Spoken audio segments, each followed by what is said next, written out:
You might as well start up. Nigga John, yeah, he about to come over.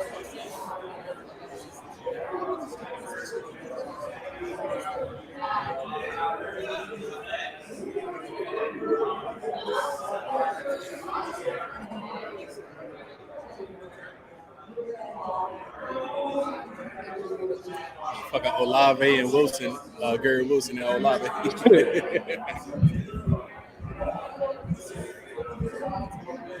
They close with Jamison Williams too. I know, but they always there. Ohio State. Yeah.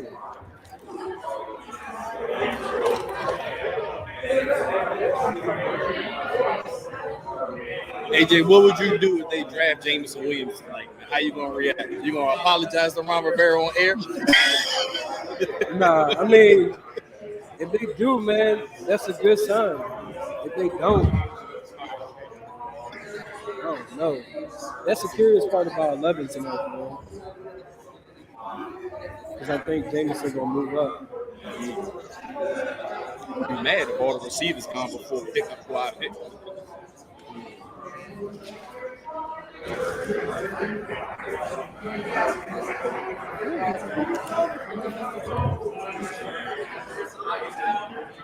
How in the world did this happen?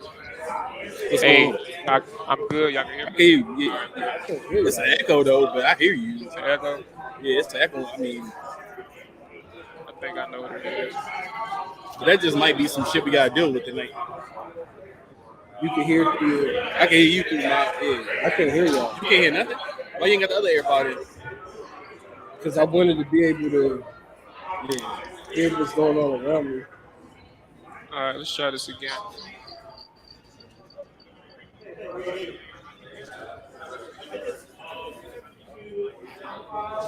I don't hear anything.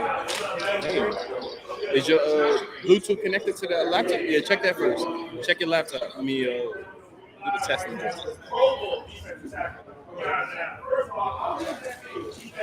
Say something, Greg? Yeah.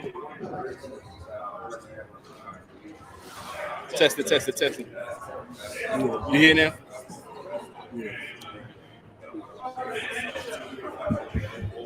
Said you was good. You can hear now? Yeah, we good. Okay, hold on 1 second. Let me try mine one more time.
I know what I'm asking.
Coming up here now.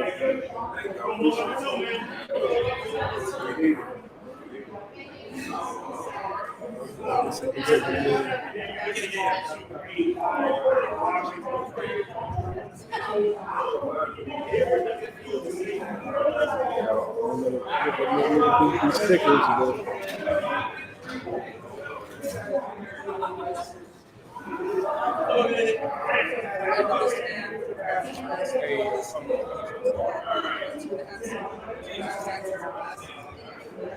Hey, anybody got extra phone charger? 'Cause I ain't All got right. my iPhone charger. what's that? Y'all can hear me? Yeah. Is it an Yeah, we echo? can hear you. Nah, No, that's good. You good. No echo. All right. Boy, I swear to goodness, I still can't hear y'all. You can't hear us? I can't. Testing. No, it's not y'all. Yeah. Y'all can hear each other? Yeah, I can't. Well, say something, Major. Man, speaking the mic. Oh, hello. Yeah, I hear you perfectly. Speaking the mic, bro. I'm just gonna hold I my was joint. speaking into my AirPod. I'm tripping. Oh, yeah. Like I'm used to doing that. Yeah, you can probably have to bring the mic closer. All right, so hey, Jarian said he can hear me fine. Jarian, you are the person I'm counting on right now. Do I have any echoes? Cause I may just have to wing it, bro. I ain't got no audio in this jump, but I might just say F it. They know what got I'm us. saying? They got us Just- on this janky ass and- FedEx Field Wi-Fi. I had to use my phone as a hotspot up in this bitch. All right, bro. Damn, we still gonna be good, bro. We ain't about to let this jump slow us down. We Gucci. Let's get this shit started. All right, here we go. No snare, no echo. We're gonna get this thing popping. To hell with my audio right now. It's crazy because I was just working before I went live. All right, here we go.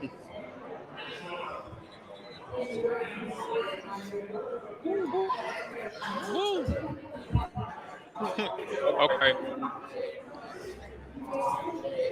That was a mess. But here we go, man. Welcome back to another Drop and Dive live stream provided to you by 214 Media. It is a special live stream. It is draft night. We're finally here, man. The NFL draft is finally here.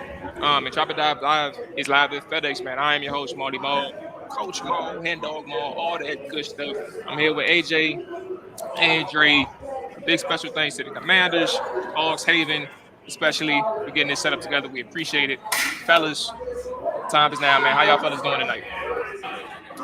Feeling good, man. Just ready to see who the team picks at 11. All right, that's good. We gotta cut y'all intro short because we got a good man coming through, checking it right now. Hold on, let me go ahead and add him to the. Yes, sir. We wipe those down for you too How you already. feeling? AJ, nice to meet What's you. going on, Big Dog? Molly Mo, Dre. 1 minute. Okay, 1 minute.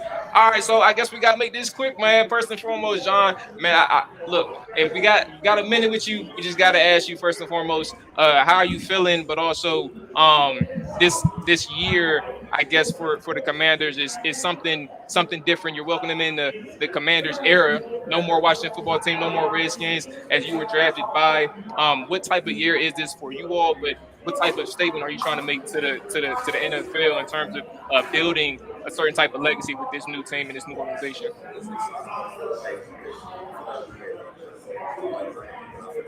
It's going to be really big for us, really good for us. You know, having the opportunity to be the first players to play under the new name. I feel like very few players in the history of the NFL have the opportunity to do that, and I feel like we have it this year. And I'm excited. I really am. You know, we're all optimistic every year, but I really feel like we're close. You know, we just got to tighten up the little things, stop making the mistakes that the good teams, the winning cultures don't make. And I'm excited, man. I'm really excited about the group of guys we have here. One more question before I go to the AJ and Dre. You said, first and foremost, you've been here since 2017. You've been here for a long time. You've seen the ups and downs. 2020 was an exciting year for you all in terms of the run that you all made in the last season, the last push of the season. if I had the long story shorted, or if you had the long story shorted, what is it going to take, in your opinion, to get back to that level of football for a consistent part of the season? I think you said it. I think it's consistency. You look at times where our defense, I feel like we're the best defense in the NFL. And then there's other times where we couldn't stop anybody. There's times where our offense can't stop them. And then there's times where they can't put up points. Or there's games where the offense plays good and the defense plays bad. Or games where the defense plays good and the offense. Like, you can't have that. Like, good teams don't do that. Good teams are consistent day in and day out. And I feel like we have the ability to do it, but we haven't done it consistently enough. We went on a 3-14 winning streak before we went on a 5-game losing streak. Like, you can't do that. You know what I mean? So it's just about being consistent. You can't have these ups and these downs. You have to be crescendoing at the right time, which is towards the middle to end of the year. Fellas. Yeah, man. We appreciate you coming on the show. I'm going to ask you pretty much about your brand as being one of the very few defensive linemen, especially D tackles in the NFL, to be a face of a franchise. What has that meant to you, and what endeavors are you taking upon yourself this offseason from marketing opportunities and things of that nature? I mean, it means a lot. Like, being from this area, I grew up a Washington fan. So for me to come here and be one of the guys that they look upon to, be a leader it's a blessing. It really is a blessing. So every day I just try to prove them right in front of me, worthy to put me in this position, and just grind. And as far as marketing opportunities, I've been a big believer of my play on the field will give me all the marketing opportunities I want. I think we all seen players who try to maybe focus too much on the marketing side, and then the play side dips, and then the market's not there for them anymore. And I had players who are 5-10 years in the league or older than me tell me that. Avoid that pitfall. Don't get too caught up in trying to make money outside of football, because if you play good football, all the money you want outside of them. I mean, look at Tom Brady. He's not getting marketed because he's spent time marketing. He's getting marketed because he's the greatest quarterback to ever play. And if I can make sure my play off the field, on the field, is what it needs to be, all the deals that I want will come in time. Appreciate you. And John, again, thank you for coming on. I just wanted to ask you, and kind of to touch on Jamal's point. Now, have you seen something? I know it's been OTAs are just starting. You all are just getting together. Have you seen something from the team so far to say that everyone's buying in and everyone has like a chip on their shoulder, especially on the defensive side of the football, that you all want to change some things, that you all want to be what you're supposed to be this year? I 100% do. I think the tough thing about making the playoffs in 2020, and don't get me wrong, it was great. But as a young guy, when you make the playoffs that early, and especially going 7-9, it gives you that we'll get back here next year. And that's not the case. Like, I've been a part of 3-13 teams that started off 6-2 and finished 7-9. Like, making the playoffs is tough. And I feel like after we made it in 2020, everybody, including myself, we're going to be back here next year. And that's just not the case. This year, it just has that sense of urgency that we missed at the beginning of last year. Last year, we got it towards the end, but it was too late by that time. We gave too many games away, and we know in the NFL, every game matters. So I really feel like the sense of urgency is there. I'm not going to talk too much about it, because at the end of the day, we got to go out there and prove it. But I'm really excited. You never know what can happen, but we got a great group of guys. That's what I want to hear. Now, one thing, because I don't know how much time we have left with you. One draft question for us on our side. Your favorite player. It doesn't even have to be necessarily somebody that you watched intently or intentionally, anything like that, but somebody that sticks to your head coming out of this draft that you wouldn't mind the Commanders drafting if, they went down that, like somebody that sticks to your head. As a D lineman, I'm biased. I like the guy. I feel bad. I don't even know his name. The defensive end from Michigan, not Aiden Hutchinson. We're not going to be there when he gets drafted. The one who tore his Achilles. First of all, I feel terrible for him. That's such a tough injury to happen when you're training for a combine. But when you look at his film, like long, explosive, that's the guy who's going to be a great pass rusher. So I wouldn't mind grabbing him. Yeah, that's a great answer, man. I actually work close with Quiddy Pay, who was drafted by the Colts last year out of Michigan. And he raved about David Ajebo towards Achilles tape and how much of an elite pass rusher is going to be on the next level. Oh, yeah. This draft is just loaded with defensive linemen. Absolutely. Well, John, we ain't going to hold you. I appreciate you stopping by, checking in with the Trapper Guy, man. Best of luck to you moving forward, and enjoy the 2022 season, man. Thank you so much, guys. Appreciate you for having me. Appreciate you, Jordan. Appreciate y'all, boys. Yeah, I'm going to get with Blake. So try to get you on. Yeah. Try to get you on so we can talk to you more. You let me know. All right. That's a bet. Appreciate you. All right. Here we go. Appreciate Jon Allen stepping through. Another mic check on my side. Oh, there we go. So there we go. There's a lot going on right now. But in turn, if you weren't able to hear the question that I asked John, you kind of heard his answer, mainly understanding who his favorite prospect may be for the upcoming draft. He wouldn't mind Washington drafting, and he mentioned a lineman from the Michigan Wolverines. I have to look his name up because right now we're getting going. Everything's moving a little quick. Who? Oh, David Ajibo. There you go. Shout out to AJ. Okay, so that was Jonathan Allen, man. Appreciate you, Jerry, for checking in. I will, throughout the stream, be asking for mic checks and things like that just to make sure I'm good on my side because things are a little in and out. And like you said, Jerry, and it comes and goes. So I'm just checking in with you all. So help me out. If you hear me, tap in. Let me know everything's straight. Fellas, as we get to the lineups, we got a few more players coming through. We'll have a chance to talk to Logan Thomas, Kendall Fuller, Fred Smoot, and Ken Harvey. Doug Williams will be on the way as well. He will be here shortly. He actually should be here any second, to be honest with you, him and Logan Thomas. So we'll have a chance to kick it with a few more players, and then the entertainment team will be around too. So we'll have a look at what they got going on for the Commanders and things like that. All right. There is, again, a lot going on. We had a whole agenda. And I'm not going to talk about the technical issues that we had prior to Jamal, it's draft night. We can talk about anything tonight. I'm about to say, we ain't going to talk about all the technical issues going on, but we will start things off up until the next guest. We will start things off with our ideal plans for rounds 1 and round 2, fellas.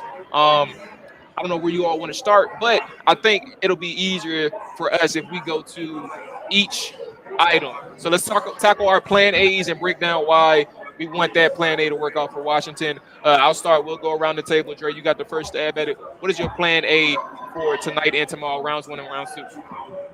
Well, for tonight, my plan A would be Garrett Wilson. If they were to draft Garrett Wilson, that's my number 1 receiver on the board. I would be ecstatic to get him. And then tomorrow night, I would love to grab one of those, I guess, I hate to call it the Buffalo nickel position, but someone that can play that Buffalo nickel formation.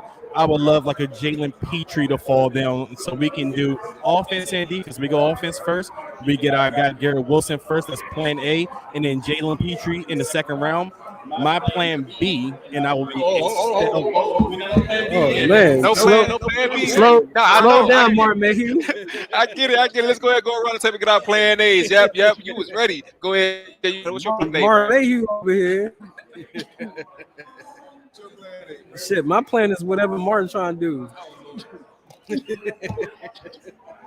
Well, that's unfortunate. James is not in it. Oh no, you good? I had myself. I thought you heard my. I was saying that's unfortunate because Jameson probably not in his plans, bro. Hey man, who knows? At this point, we here. Whoever they pick, it's who they pick. But what I really want to see, I want to see them draft the offensive lineman and see this whole place erupt. Oh, stop. AJ just wants another reason to fire Ron Rivera. I'm about to say that's all he looking forward to. You said he needs some reasons in his pocket, bro. Ain't nothing wrong with that. Oh yeah, I don't know about all that, dog. All right, let's go ahead and get through my plan A. Since AJ talking about some Martin Mayhew stuff. All right, so my plan A, man, it's easy, it's obvious for me, man. I need receivers in the first round. Williams, my plan A is Williams, London, Wilson, one of those three. The realistic items, obviously, is probably looking like a London. If nobody wants to reach for a little, we get lucky on the London side. But, so you think it'll be a reach for London if someone takes him in the top 10? No, that's a good question, but I don't think it will be. I think the issue is when I say reach, I mean like the receiver slide, and I should have said it that way. I think the receiver slide is what's going to cause people to overreact, and it's just a trickle down effect. So I'm hoping people like stay keen, stick to the fact that they had some other people on their boards and stuff like that. That's what I'm looking forward to. So my best option for plan A is the London part. Wilson, Williams, I expect to go a little bit sooner, and I just need that part, man. So for the second round, I'm looking at a guy like Quay Walker. So I'm looking at receiver first round, linebacker second round, if possible. You may have to maneuver a little bit to get Quay Walker. You may have to sneak into the first round, or maybe go a little bit higher in your second round pick. We'll see how that works out. We'll see how the board plays out tonight. But Quay Walker, and I think fellas, when they talk about this Buffalo nickel roll all the time, one of the things that's being overlooked with the Buffalo nickel is that a safety doesn't have to play that position. They don't have to play that position. The Buffalo nickel is, and I hate the fact that I'm saying this because I just hate the Buffalo nickel term and I hate how overused it is. But it's like your Jack, your Leo, like all these other terms for a weak side linebacker who has athleticism. It's essentially your rover. Yeah. In college, they call it a rover. In the NFL, they're now calling the Buffalo nickel, which is why last year, second round, why didn't they pick JOK out of Notre Dame? Yeah. Perfect. Yeah. Perfect guy. So, and with that being said, and Quay Walker has the potential to kind of see that option. So if you want to go receiver first round like I do, like we all do, I feel like linebacker is probably the second best option because your safeties in Jackson Hill, Jaquan Brisker, some of those may be gone at 47 by the time we get there. So I need the linebacker Quay Walker to step up. I need the linebacker in who can cover that slot man, who can stay in the zone, be disciplined, who has that athleticism to play in the open field. I'm all for that. Give me Quay Walker second round, and that's my plan A. That's my plan A. So we got Nathan Thomas checking in, man. Appreciate you checking in, big dog. Darius Riggs, what's going on, Darius? I hope all is good with you, my man. I don't know what was funny. I don't know what happened, but I'm sure it was a bullshit on our side.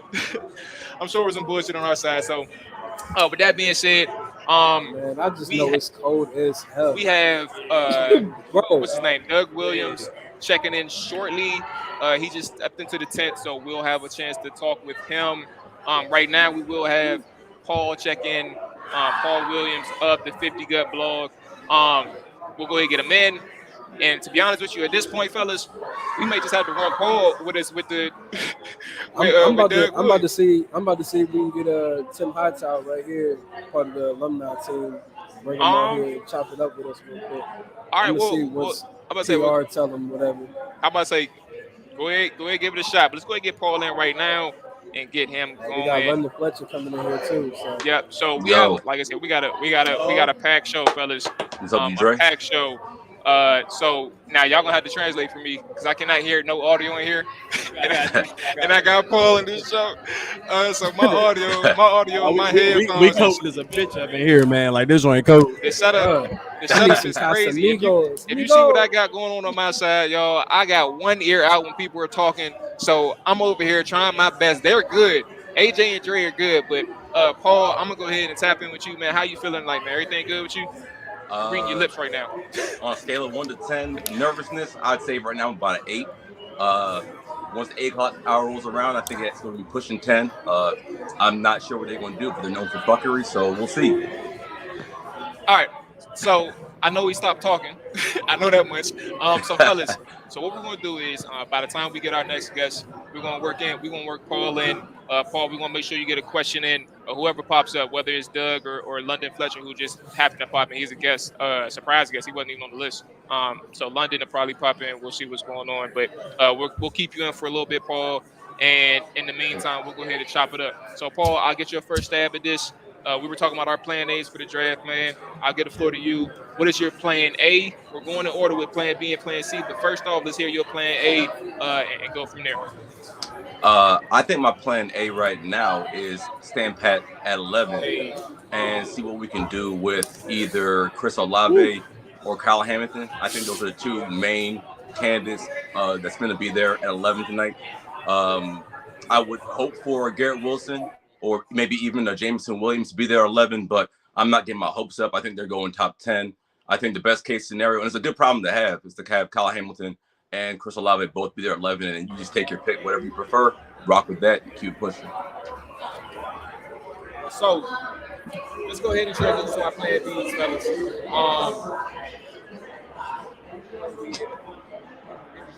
plan B? First and foremost, we got some viewers in here. Your mic is muted. That's good. That's good. Let's go ahead and get into our plan B.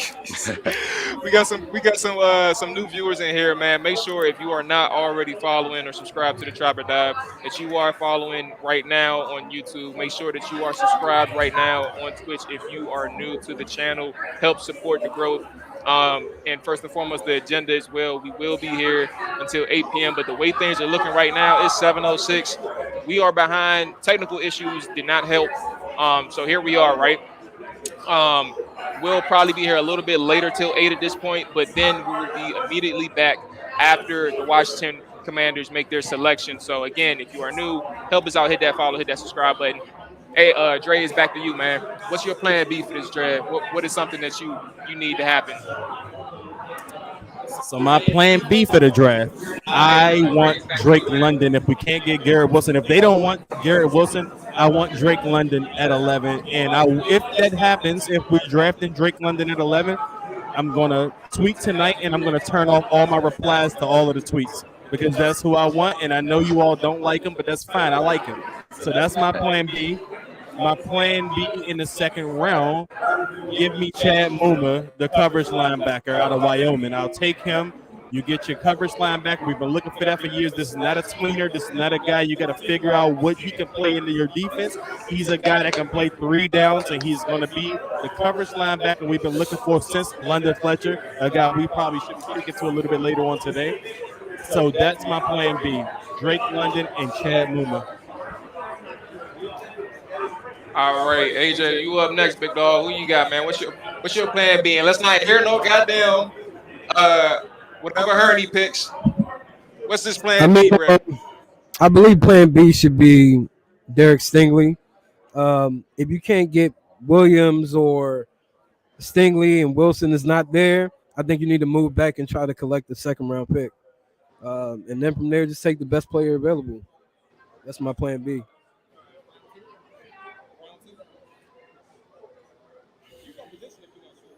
Round 2, you know what's crazy?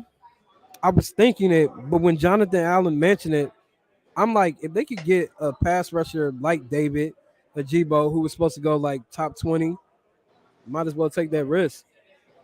But you know this fan base is scared about injuries, so but you're talking about a top 10, top 20 talent that you could pick up in the second round, and he could get his reps later on, sit behind. You now have flexibility on whether you're going to keep Montez Sweat long term or Chase Young, you know, depending on what they do. But you now get that defensive end in the second round. That's an elite talent. I mean, if you look at his tape, he's great bending the corner. So that's something I would think about round 2. But honestly, I think they probably go Matt Corral if he's there, get a quarterback. And Corral is nice, man. Like, don't get me wrong, I just didn't think he's a first-round quarterback, but I've actually seen Corral throw in person at a Nike opening. Like, dude gets the ball out quick as hell. Like, I don't even think I mentioned it to y'all, but I've seen him get the ball out quick as hell at Nike Open, and that's high school. Look, I got my questions about Corral, man. I ain't gonna lie to you. I got my questions about him. That was your guy. But you said second round, though. That was your guy, though. And when I watched him, I changed my mind. Like when you watch the film, that's going to open your eyes to a lot of things. I think a lot of that is predicated based on Ole Miss offense. Like even AJ Brown didn't do the numbers that he did. You feel me? And DK Metcalf. Same thing with Elijah Moore. I feel like they make him lock in. They make him a one-read quarterback in that system. So here's my thing though, AJ. Well, you know what? Yeah, let's get into it for a quick second. And then we'll get to Paul because I don't want Paul to get cut off with his plan B. I'll circle back to my plan B later. I don't even know. Like, I don't think the deep ball accuracy is there with Corral. That's where I'm at. Now, one to your point, it may be a system thing in terms of being a one-read guy, but at the end of the day, I think if you're a one-read guy and you also consistently inaccurate downfield, something that we're asking Carson Wentz to do, hit that intermediate, hit that deep ball throws, that's just something that I'm kind of concerned about.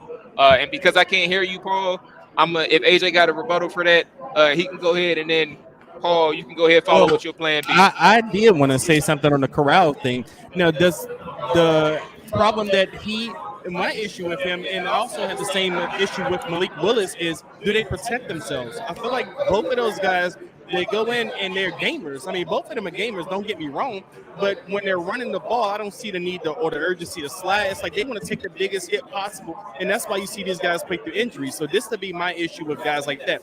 Now, to AJ's point, I guess it wouldn't be an issue. So for me, with Matt Corral or any quarterback in this draft at this point, if I don't draft in round 1, I'm not drafting in round 2. I'm more than likely going to take a quarterback in round 3 if I have a round 3 pick there. But round 1, the success rate for round 2 quarterbacks is just not high in this league. So I just don't see the urgency or need just because of Matt Corral falls there. He fell there for a reason. This is a weak quarterback draft. This is not like a very strong quarterback draft where a guy's going to get pushed out of the first round. No, this is a weak quarterback draft, and I'm not drafting a guy in the second round in a weak quarterback draft, especially a guy with Corral's issues. It's funny how shit changes, right? When in the early stages, when I said it was a weak quarterback class, we had Dre over here begging for his son Kenny Pickett. Then we had Maul over here begging for his son Matt Corral first round, and now motherfuckers on here tonight, an hour before the draft, talking about second, third round quarterbacks. The dudes that y'all wanted to take at 11, now y'all rating that second, third round pick. When you watch games, bro, you're open to changing your mind. It's and you know better. What you supposed to do? Stand on the wrong hill and die, bro? Like, no. Okay. I don't want to tell y'all the text messages AJ was sending us about Corral in his bowl game. You know what I mean? Okay. Okay. Paul, you got it, big dog. What's your plan B for this draft for round and round 2? Well, first, let me say something about Corral, man. And I think that circumstances changed since the last time we talked based on desperation. Because before when we talked and you were willing to spend pick 11 on Corral or Willis or Pickett or any of these dudes, you didn't have a quarterback. You had Heineke in the room, and that was it. Now that you have Wentz, I'm not saying Wentz is the future. I actually would hope that he's not the long-term plan here, unless he balls out this year, but that's for another podcast. But you raise some of the assets into him. Right now, the job is to surround him with talent and hope that he succeeds.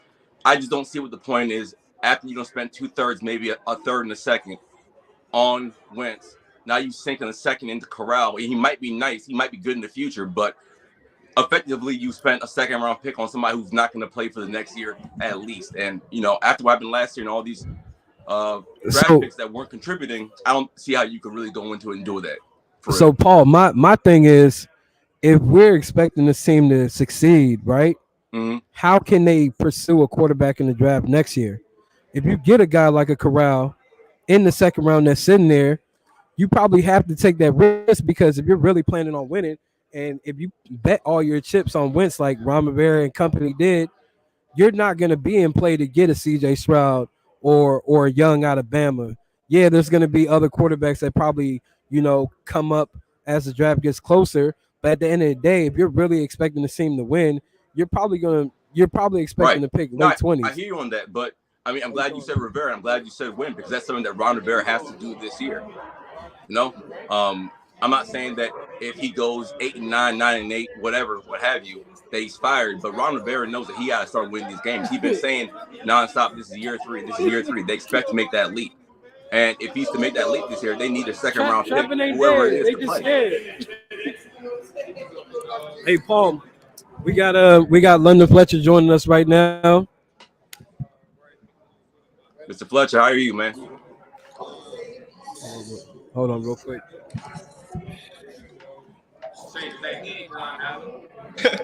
Here we go. All right. So right now, checking in on the Chopper Dive live stream, live at FedEx. We got the good man, London Fletcher. And first off, London, I think one of the things that popped up in my head recently and popped up in everybody's head was the recent news, man, that you in the broadcast booth now, man. Congratulations, big dog. How you feeling?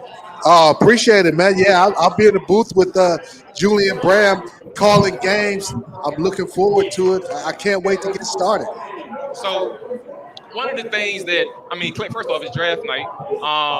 And I think I'd be remiss to ask you, if we start off with the draft talk, fellas, what's your best memories, one of your underrated memories that fans may not be aware of that happened on your draft night when you So my draft experience is memorable to me for not a good thing, but just more about. I came from a Division III school as an undersized middle linebacker, so those are two knocks. I'm undersized, and I played at a Division III school. However, I still thought I was going to get drafted. I balled at that Division III level. I'm like, man, I'm getting drafted. I'm thinking I'm going as high as the third round. So I'm sitting in my cousin's basement watching the draft. And back then it was 2 days. It was Saturday, Sunday.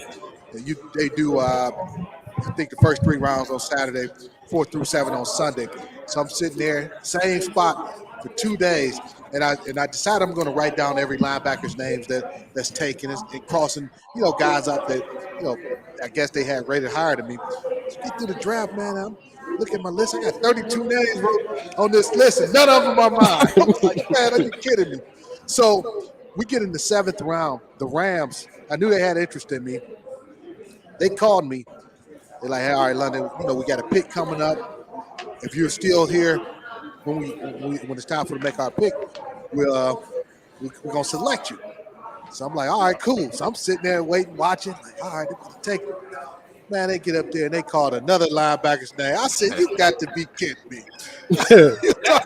That was actually one of my questions because I in my head when I was thinking about the entire draft process, and that's what I should have asked you about the draft process instead of draft day. But draft process is like how many teams actually contact the player, the prospect, saying, we have intentions for you, but it just didn't work out that way, whether they went against their word or something else happened. That's kind of where I was at with that. How did that happen? You know what? And I didn't know how the process went.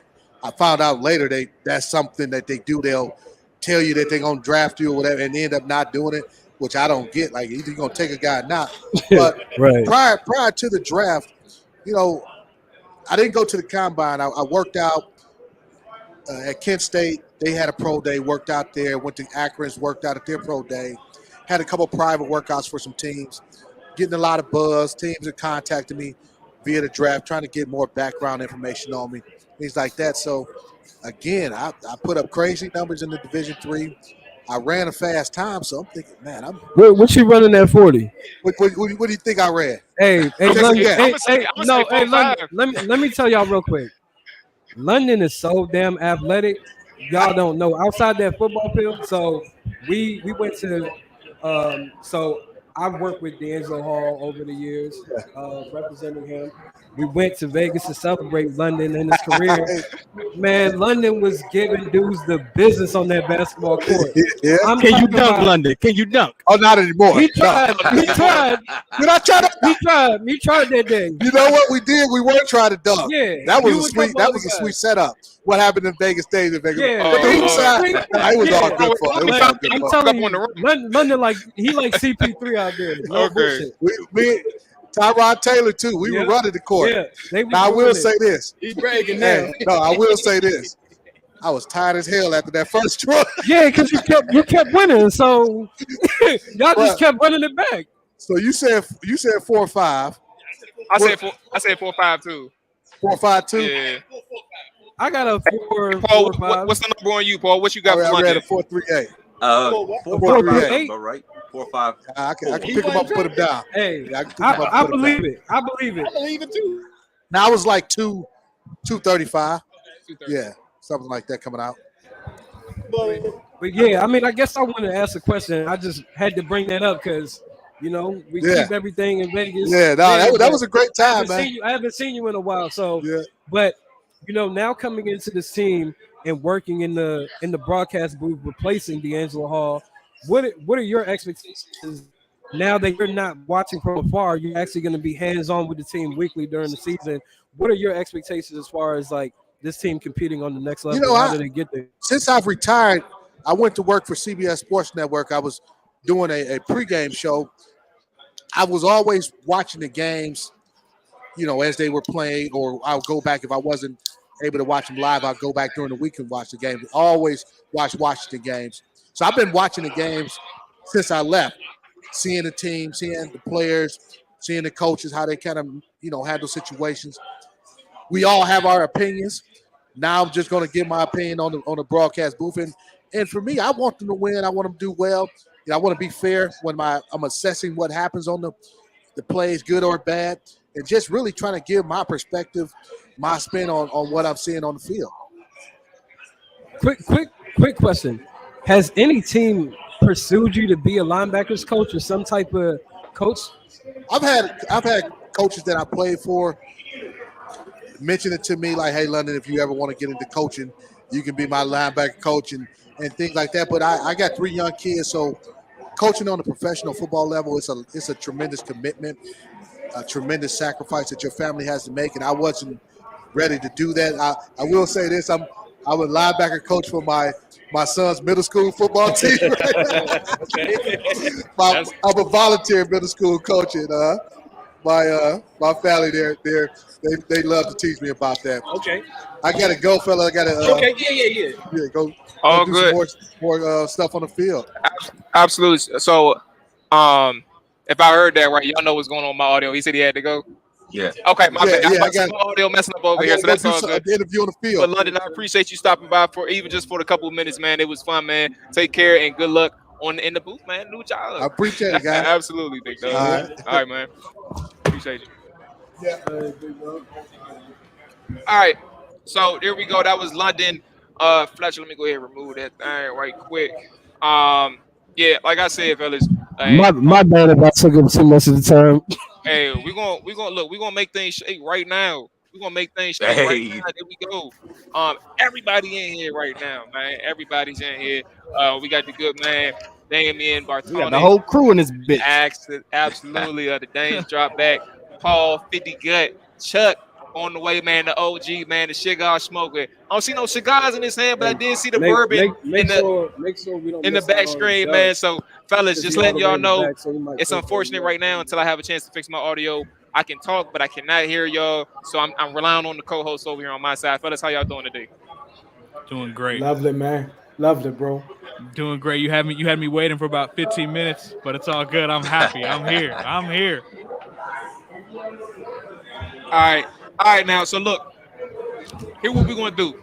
Chuck, Damien, I'm gonna give it to y'all just like this, man. Plan A, Plan B, Plan C. What is your Plan A for rounds 1 and rounds 2? What do you want? What is your Plan B? Same thing. And what is your Plan C? Y'all two got the first stab at all 3, man. What is your Plan A through Plan C? Chuck, I'm gonna let you get that first stab at it. Damien, again, because I can't hear. You go ahead right up to Chuck. You get your off on this thing, man. I got it. All right, so my plan A, and this is no secret. I'm really heavy on the offense right now. They need to score more points. So whatever receiver is there, whether it's Drake London, Wilson, Olave, I want them to go after that because I feel like that the offense just is missing that explosive piece. I love Curtis Samuels. I do. I love this game coming out of Carolina, but I just don't know that, the health piece is scaring me. And I think that he's a great addition, but we need more than that, right? So my Plan B is a defensive back, whether it's Kyle, whether it's Sauce Gardner, whether it's Stingley out of LSU. That's my Plan B right there. Because the way to win in the NFL is pass the ball or defend the pass. So that's my idea on that. Plan C is a linebacker that can play the middle, the Mike position. But other than that, man, that's it right there, brother. But at the end of the day, I want a starter. Let me be clear. I want somebody who can start and contribute to the team right now. So you want somebody to play immediately out the gate. Like you don't want them. You don't want them to come in week 9 and start getting their reps. You want them immediately. Immediately, a dog. I want a dog that bark and bite at the same time. Yeah, absolutely. Hey, so listen, I'm an idiot, and I want everybody to know what was going on. I had my tab muted, so the whole time I could have heard y'all, but technical issues continue. So I thought I was smart enough to realize I had my tab muted, so I can hear everybody now. First and foremost, before Damien goes, listen, if you are in the chat, we'll have things going for the most part. at least another hour or so. So look, if you're on YouTube, check the link, the description. The link is the StreamYard link is in there. You all can join the chat if y'all want to. Everything is there. Damien, you're up, man. What's your plans A? What's your plan B? What's your plan C for the draft? Okay, so it's only the first and second round we're talking about Yeah, right now. first and second round. All right, before I start though, I've seen Chuck's video before on Twitter, where he was mad about the materials of the Washington clothes, and I gotta say, bro, that was probably the funniest video I've seen in a very long time. So thank you for posting that, because that had me dead for a good minute. But when it comes to my plan A in the first round, I think receiver has to be it. I mean, it's probably no surprise to y'all, but I know for a fact the only defensive player on their board right now is going to be Kyle Hamilton. I'm sure that's no surprise to y'all, but yeah, that's the only defensive player they're thinking about right now. And so I think wide receiver is a very likely option, right? I think they met with 30 or 29 wideouts throughout this entire process. So I think wide receiver would be my plan A if I'm running Washington. And as a fan, yeah, I would want a wide receiver. For sure in the first round. The second round, I think I hate the term Buffalo nickel because we've heard it a million times, right? And I'm just tired of hearing it. I think you already have one. You already have Cam Curl, who was an elite Buffalo. Every time I hear Buffalo from now on, I'm just gonna think Buffalo sauce or like Buffalo wings. I don't want nothing to do with nickel, nothing. I don't want that anymore. But no, I think you already have Buffalo nickel and Cam Curl, right? So I think the only route they need to go if they're going defensive back in the second round needs to be a guy like Kyler Gordon or Jalen Petrie, who can really kind of thrive in the slot. But that would probably, like, my plan A would be adding a defensive back like that if you're going to, or a linebacker like Chad Muma in the second round would be really, really nice. The only thing with me, and not to go on a tangent here, but I think there's a lot of third round talent in this draft and not a lot of second round talent in this draft. If that makes sense. I think it's pretty top heavy in the first round. You probably have about 20 guys with first round grades on it, and you never have like 30 or 40 guys like that. But I think typically there's really a lot of first round guys, not a lot of first round guys, not a lot of second round guys, but a lot of third round guys. So my plan A would be, circling back, a wideout, so like Olave or Drake London, right? And then a Chad Muma or a Kyler Gordon or a Jalen Petrie, someone like that. My plan B would be probably Kyle Hamilton, even though I think you kind of already have someone who can play that position, right? So, I mean, maybe – and the thing with a guy like Kyle Hamilton is if you're going to draft him, right, you need to make sure you're playing him to his skills, right, to his strengths. So if you're not going to use him in the versatile way that he needs to be used, it's essentially a wasted pick, right? So with that said, I'd still go with him because I think they could figure out something, right? You can't have too many versatile pieces that can, contribute. So my plan B would be Hamilton at 11, and then probably a wideout at 47, maybe like a Christian Watson. I would really like for them to trade out of this or trade back in the second round and accumulate a third rounder so they can get a guy like Alec Pierce. That's someone who I think I personally would really like for Washington. And then my plan C, that's a tough one because a plan C, you don't want to go with what you just said, and I don't want Washington drafting a defensive lineman, and I don't want them drafting a linebacker, right? So I'm going to go with another wideout, I guess. Who's my plan C? Who's my plan? I don't know. Trading back. Come on, Martin. Come on, Martin. Trade back in the first. Trade back in the first. And oh my God, this is so gross, bro. This is bad. All right, trade back in the first round and draft Traylon Burks, and then in the second round you draft like Kenneth Walker, and then you get like Jaquan Brisker. I think that'd be like my plan C. It's not a bad plan. I'll tell you what. It feels like Buffalo at FedEx Field. Bro, I am cold as shit. Crazy. It feels like Buffalo. Dang, ain't no nickel, but it's Buffalo.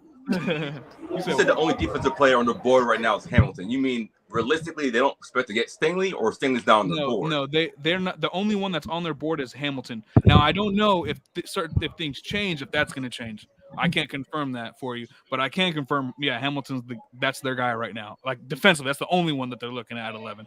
Boy, I'm gonna tell y'all this right now. If Stingley slides to 11 and we don't draft him, I'm going live and I'm doing something stupid in my house right now tonight. Oh, I promise y'all that. And honestly, too, that's a great point because, man, if Stingley's there, how do you not take him? I mean, when this is the thing for me, and feel free to interject, guys, and tell me I'm crazy.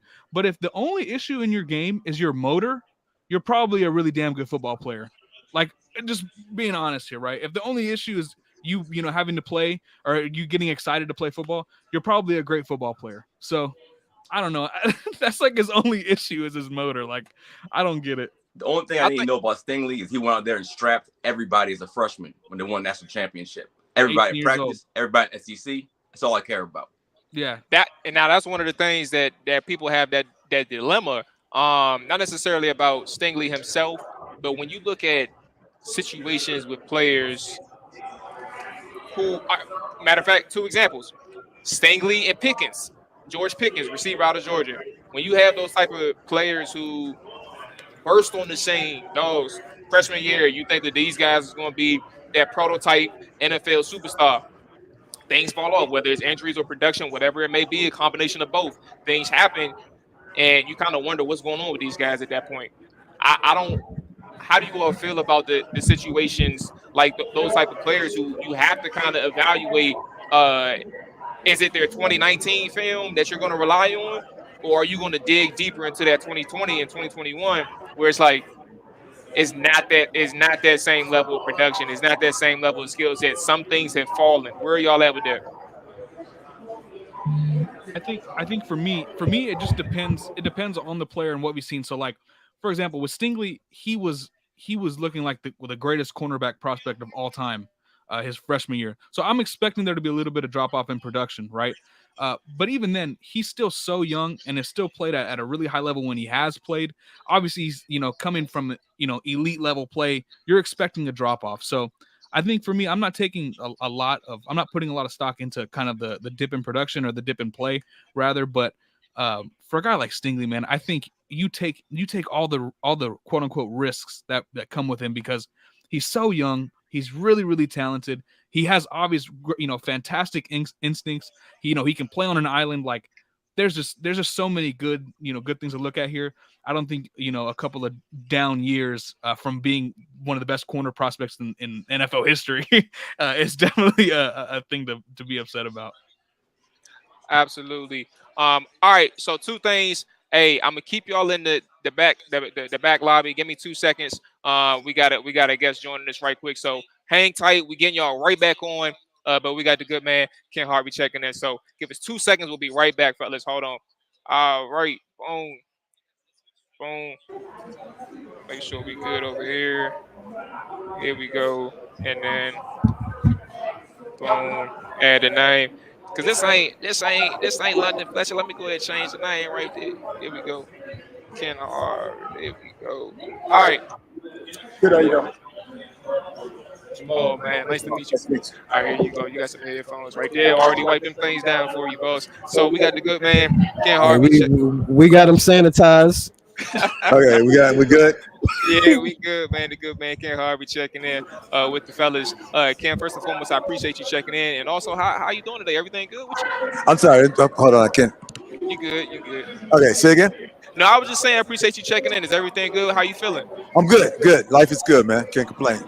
Absolutely. So, I'm relying. First off, I'm the youngest one of the booth, so I'm relying on my OGs here to kind of help me. I know who you are, but at the same time, I think one of the things that we start off with when we talk about draft night is the importance of that experience, everything that you went through or players went through that sometimes, you know, the fans and the regulars not necessarily familiar with. In terms of your draft experience and when you went into the league, what was that process like for you? Like, how did you process everything mentally, understanding that your life was about to change for the better, given the work that you put in the football field from college, high school, and obviously everything underneath? Well, I mean, so I think like you come at it from a couple of different directions. For me, it was I got drafted. Now it's time to prove that I deserve to be here and that I'm going to be the best in that position. I think sometimes like we set goals and you'll see some players who go from college to the pros, but they don't make it because they've already in their mind said, I've reached my goal. And you're not preparing for, this is a new beginning. This is my new step of where I got to start all over again from the bottom and show them that I'm the best. And that they got to, at least in my mind, I wanted to prove to them they had a bargain and get me at the 12th pick in the first round. So for you, I think As I've noticed over the years, man, you're continuously within the Commanders community, Redskins community, formerly Washington football team community. Like you've always been around. You return to show love and things like that. What motivates you? I mean, it's a general question, but what motivates you in terms of the like what the organization means to you to keep coming back and showing love to the organization?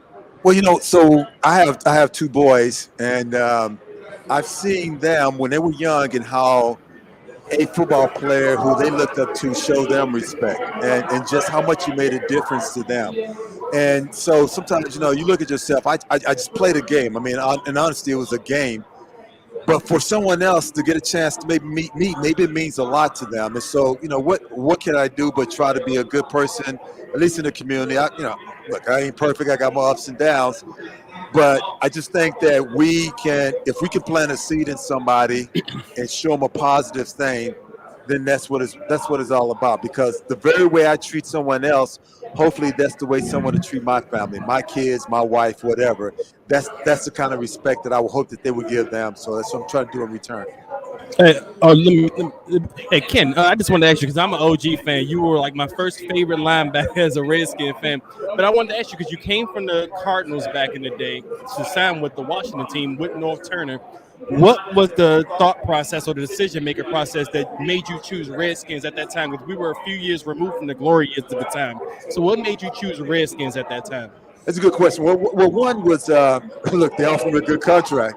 But also, when I was with the Cardinals, we were in an area where we didn't get a lot of TV publicity. Not a lot of people knew who we were. We just came from St. Louis, a few years back, and like you said, the team came from the glory years, and so I wanted to be a contributor to a team with the glory years, but I also wanted to look at, this is a chance to show everyone who you are and what you can do. This was like a big media market. They had a lot of good names that I looked up to when I was playing ball. And so being here was it's great. And then you saw the fan base and you just, man, these are some of the greatest fans ever. So it was a cool moment to be able to come here. And then being from Texas and, growing up a Cowboy fan, to be able to play on the Washington and be able to beat the Cowboys, it was good. Hey, Ken, man, with it being draft day, coming out of Cal, you were a first-round pick. You didn't wait too long, but did you and your team, as far as like your agent, did they expect you to go sooner or later? How was that process for you that particular day? Probably being back home in Texas. I don't know if they had people at the draft back then. Right. It was a while back. They didn't have people at the draft, but I was at a friend's house in California. I wasn't sure. I didn't know where I was going to go. So I had before the draft, no one really knew who I was. I was at University of California, Berkeley. They weren't known as a powerhouse school. There were a lot of players who probably looking high, but a lot of things went in my favor. Everyone was looking for the next LT. The first person taken in the draft was a linebacker. That's how bad people wanted linebackers.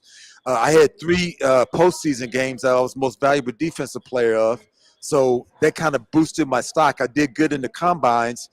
Still didn't really know how high I was going to go. I visited, I think, the Giants, and they told me I was too small to be a linebacker. So I think it was like people were surprised because I know when I got drafted, a lot of people were like, well, who's he? Who's this guy? Well, Cardinals, they made a mistake again and all that type of stuff. So my goal was just like, I'm going to show everybody that they got a bargain, and that's what I tried to prove. So, Ken, we got one last question for you before we get up out of here. Two-parter. In terms of draft, are you personal preference? Are you a draft a guy with needs versus value or best player available, or are you either one, best player available or needs, and what's the second part?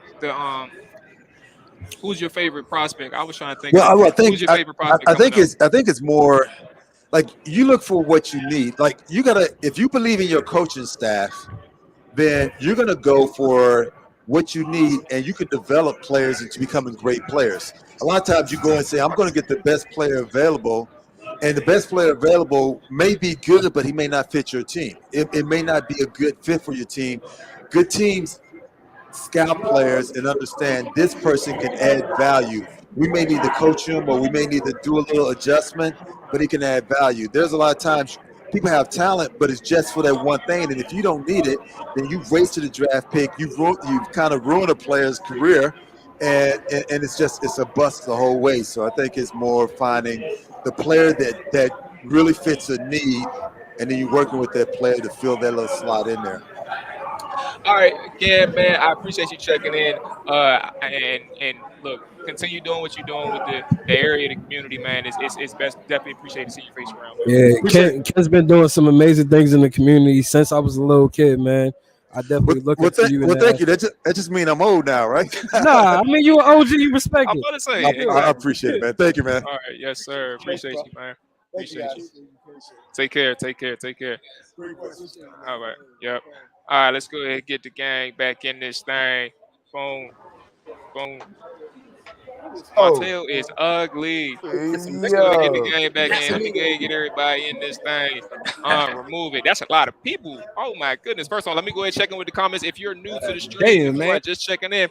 Make sure that you got a school bus. This thing looking like a pandemic Zoom call. We got a lot. Make sure you are subscribed to the Trap or Dive YouTube. Make sure you are following on Twitch. We got people in the bed. We got people in the living room. Everywhere. Niggas got dropped off at the Trap or Dive. This is Trap or Dive, not trapping in my pillow talk or whatever you want to call it. Hey, that's hilarious. So look, we got a couple comments to catch up on.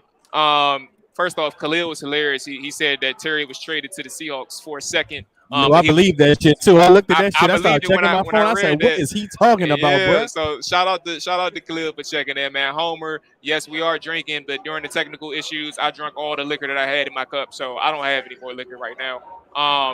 Jake, tell Danny DC Homer supposed to shut his ass up. I know he probably drinking over there too. First off, he tuned in last year just to see us get drunk. That was a mistake.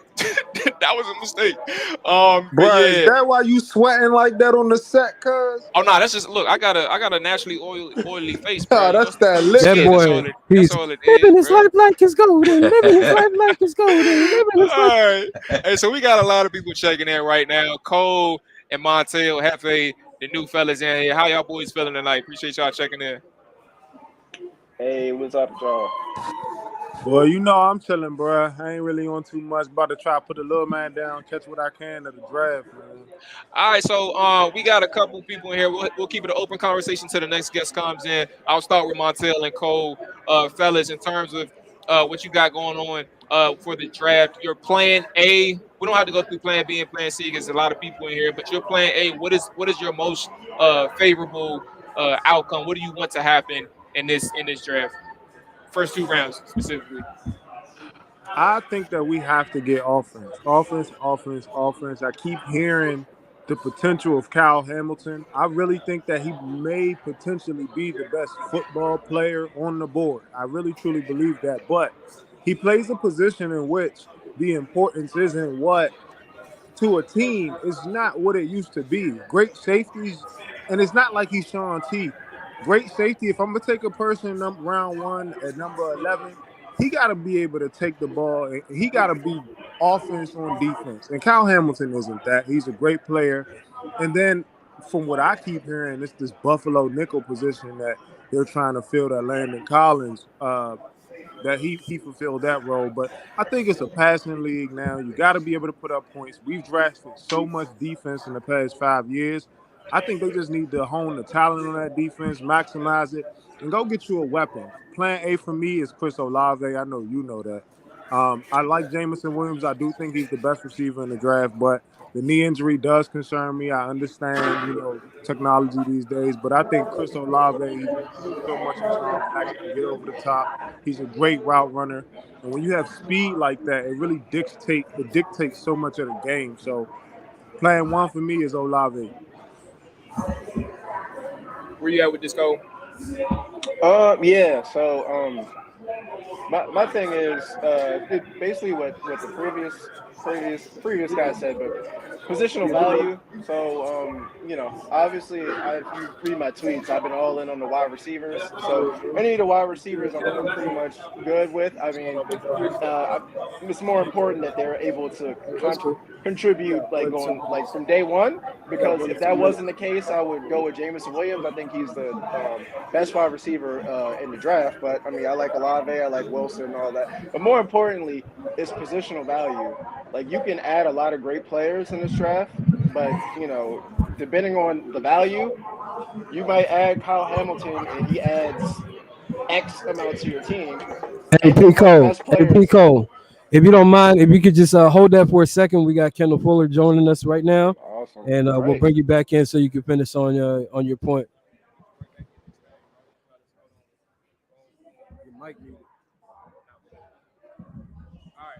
Here we go. Woo! It's a lot going on right now, fellas. Where you at, Dre? Oh, you got it set up again? All right. You good for a second. If you got to use your phone, or is your phone dead?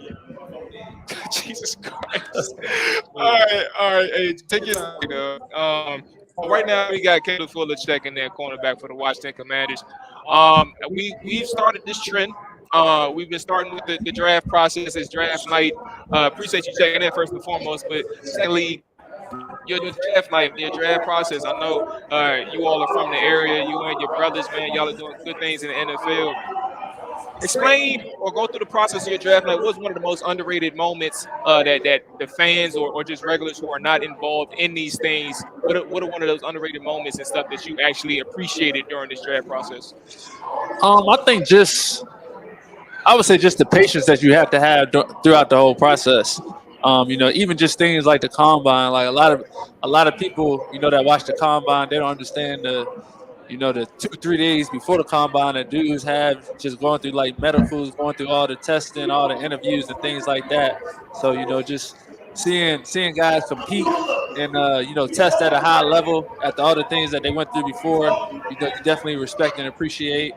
And then just how much guys have to deal with, just in terms of the draft. A lot of guys have stuff going on at home, different family members that they're dealing with and things like that. And it's definitely a lot that they go through mentally. And I think for me, even watching the draft, the biggest thing for me that I just love is just seeing for those athletes, just the emotion that they have, just all the sacrifices that they made to get to that point and things like that. It's definitely something that I enjoy watching. Yeah, man. I'm gonna ask you about Virginia Tech Hokies.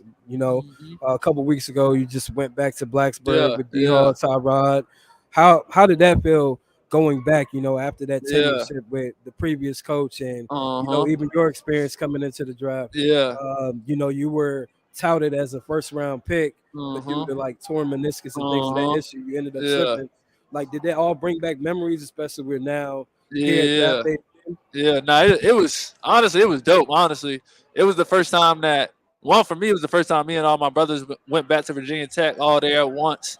And then they had a little golf event, the day before the spring game, and everybody was there. So, just being able to get all the guys there, for me, it was guys that I didn't even play with, that it kind of just felt like family.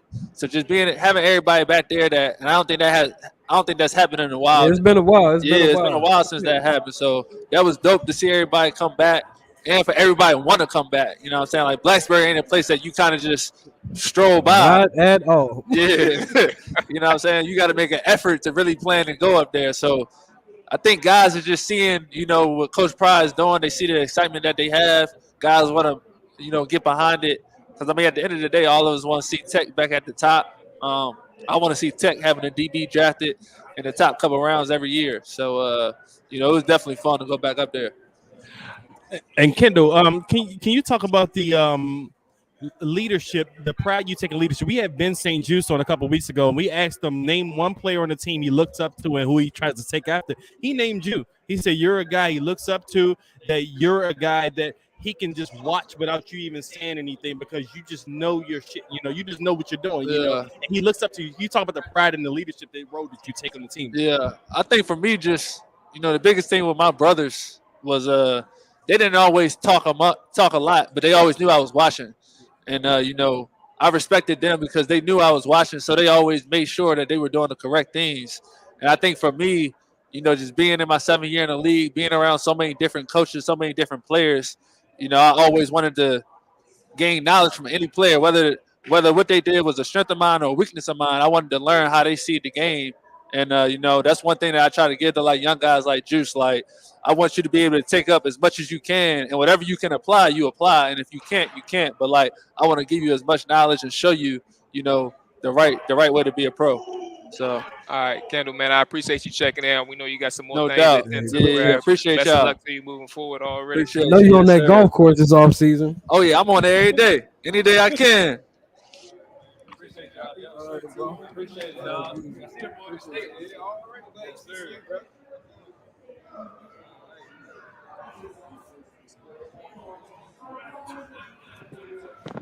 Okay. Let me go ahead and get the fellas back in. Get Cole back in. Boom. There we go. Need some Casamigos. Migo. Migo. All right. Hey, am I good? I don't know if I muted the mic. AJ acting like the bar, right over there. Bar over there, AJ. Let's get the Casamigos. You know what's going. killing me? Bourbon. That $14. Should have just brought a bottle of Reposado in my backpack. I couldn't bring my flask inside, man. I tried to bring that shit in, but it was, man, look. I told Maul and AJ I almost got arrested coming in this bitch, man. They was up there.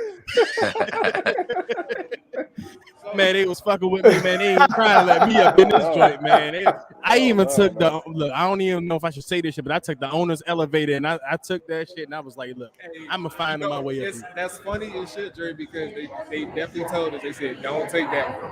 They said, "Don't take that." All right, Don't listen to this shit, Snyder. I didn't take it. Hey, so listen, let's go ahead. I'm gonna start with you, Paul, on this one, man. We had a couple a question that I overlooked. Big Al, he asked us how you all feel about moving Gibson to like a receiver / running back. So, like he was at Memphis, split him out. He's dangerous in space. Second round pick, best available with running back. So I guess he's hinting to the fact that we need a running back. Washington Commanders need a running back. I'll hand this to you first, Paul. Where are you at in terms of the idea of running backs, but also I guess the plan for a new identified player for Antonio Gibson? Well, at running back, I do like Gibson. I like Gibson a lot. We have all heard the anecdote that he is not an efficient runner, that he leaves a lot of yards in the field, and we all can see it. We all are knowledgeable about the game. We see him missing holes, maybe not bouncing somewhere where he should, maybe not coming back where he should. I mean, those could be the little plays you make during the game that is the difference between 10-7 and 7-10, you know. I would add a running back as high as 47, somebody like Kenneth Walker. I would definitely look at him. Somebody like Breece Hall, that's a game break. I would look at him as well. Not to replace Antonio Gibson, because let's not forget, he was a wide receiver, and he is still developing. People forget that he was a wide receiver 2 years ago. At the same time, we can't sit around in year 3 and wait for you to still be developing. We need to win some games, and we need running backs on the field who can actually take advantage of this great O-line. I'm muted. There we go. I know I'm muted. Go ahead, Cole. You got the next stab at that. I know we cut you off last time, man. You got this stab. Yeah, no, I mean, always good to add running backs in the middle rounds. I think that's a position, no matter what the draft is, you'll always be able to find good value in the middle rounds. And as far as running back goes, you're not going to pay a running back a second contract. So Antonio Gibson, this will be his, third year. So, I mean, we're kind of getting to the point where it's probably he's only going to be here for but so much longer. So I definitely feel like, if you got to, I haven't looked too much into the running backs as much as other positions, but from what I have looked at, it seems like there's like a ton of really good, talented guys out there who can break games open. I think Antonio Gibson's a fine player. He gives you something that, gives you that power, versatility. He's not as good as I think we might have thought when he first came out. Like at least when we first got him, I thought we were like, oh, we got somebody who's going to come out there. You can split him out wide, and he's going to run X route and then turn around, give him a handoff. He can do X, Y, Z. Like, I think I heard something that even when he was at Memphis, like he was wide receiver, but it's not like he was like he ran like a ton of different routes. He was kind of just like a go ball type guy. So I don't know how great he is at just lining up and out wide, because I feel like if he was really, really good, and that was like an uncut gem or unearthed gem that we could do, we would have done it by now. So I'm not too sure, but definitely would enjoy getting a running back somewhere. Just I feel like that's a position where you should always just be taking guys and kind of have it like just like a farm. You just kind of move it in and out, like guy cup 2-3 years, new one 2-3 years. Pretty simple like that.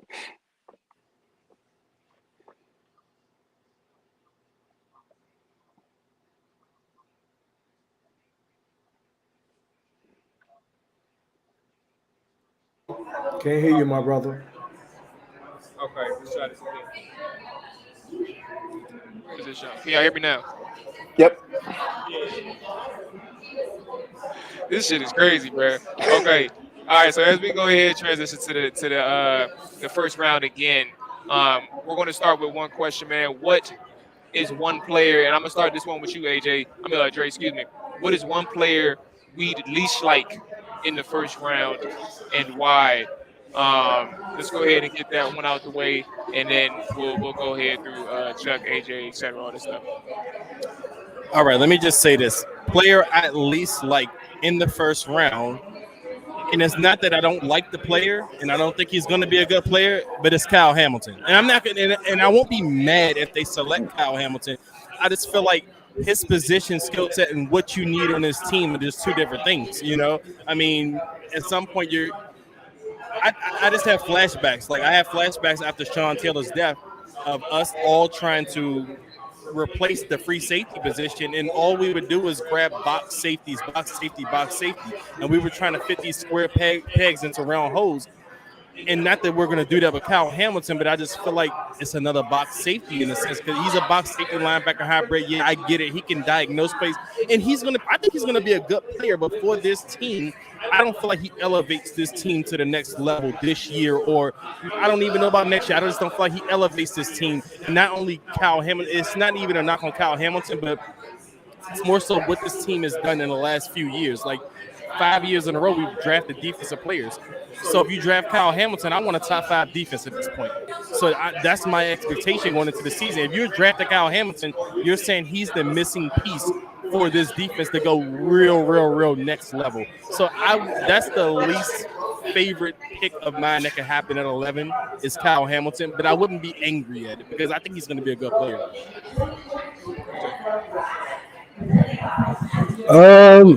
I would say my least favorite player. We're talking about in the first round that could possibly go first round. Yep. Whew. Now let's help you out. I got two. So Trevor Penning, the tackle out of that small school, and Kenny Pickett. I just think that I would not take a quarterback of that nature first round. I just don't see it. For me, if somebody does, kudos to them. But I think he's Sam Darnold.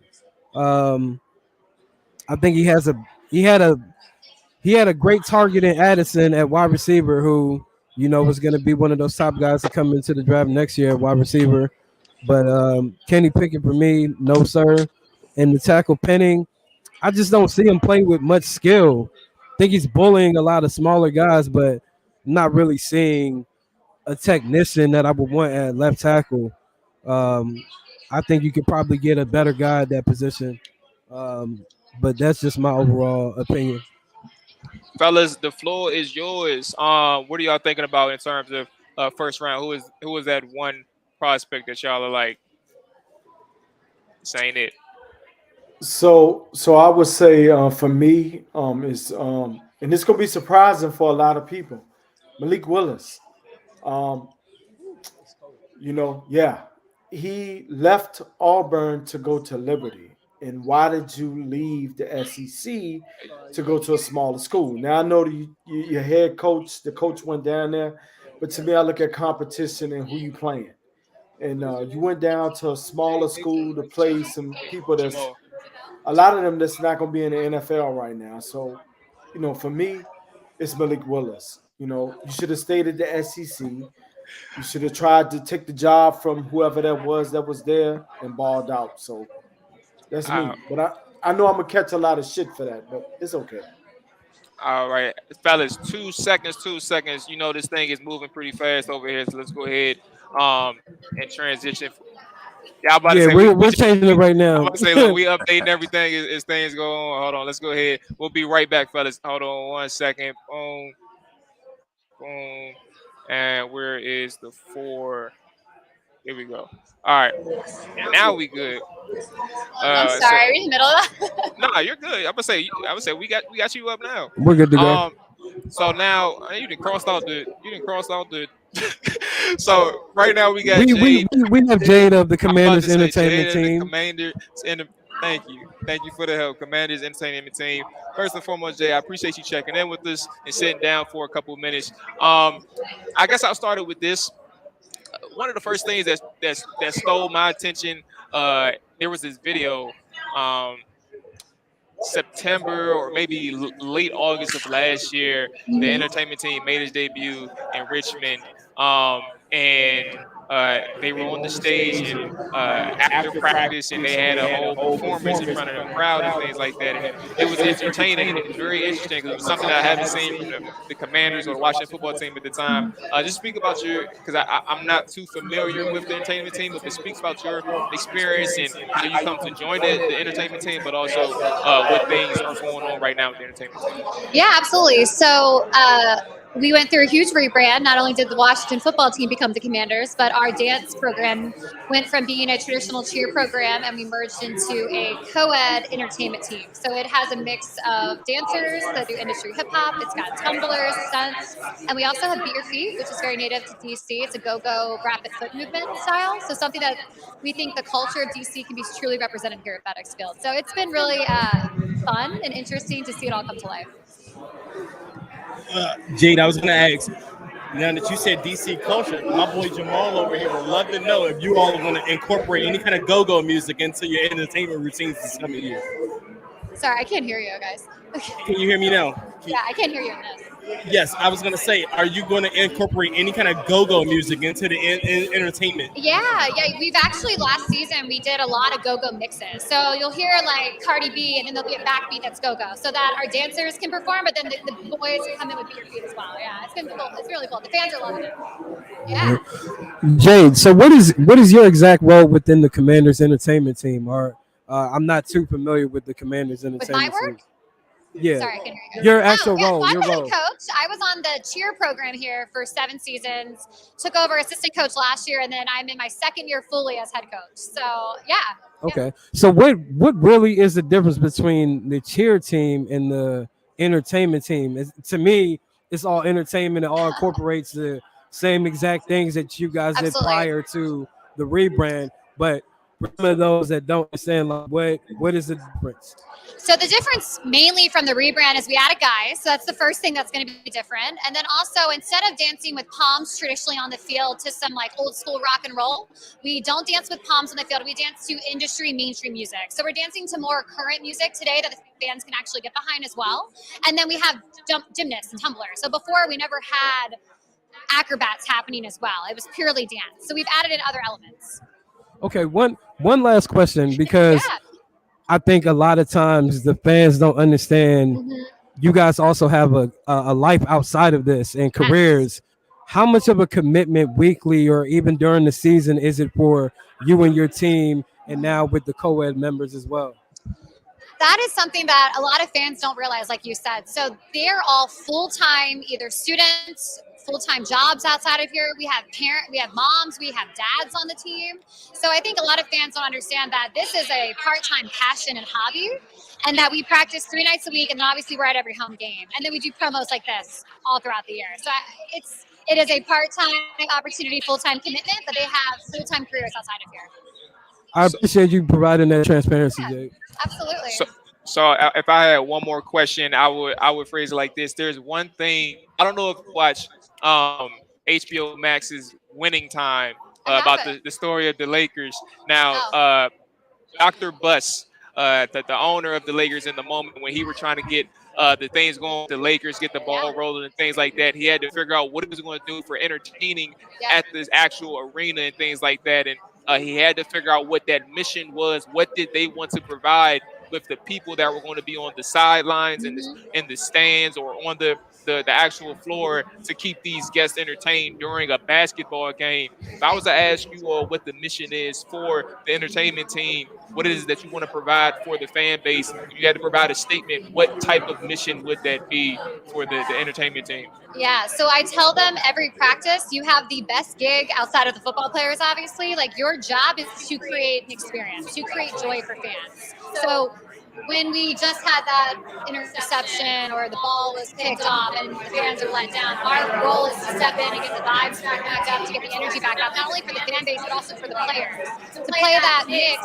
and to have Chase Young on the field, be like, okay, I'm vibing, I see what they're doing. So our mission is to create an experience, to create joy. And also, obviously, to command the audience's attention. We want every performance to feel like a Super Bowl halftime show. That's our mission here, is to make when you remember Dr. Dre and Snoop from the halftime, that experience, we want to create that for our fans with our dancers here.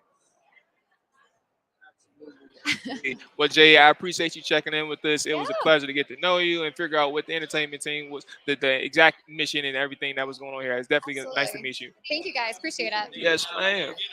Yeah, thank you.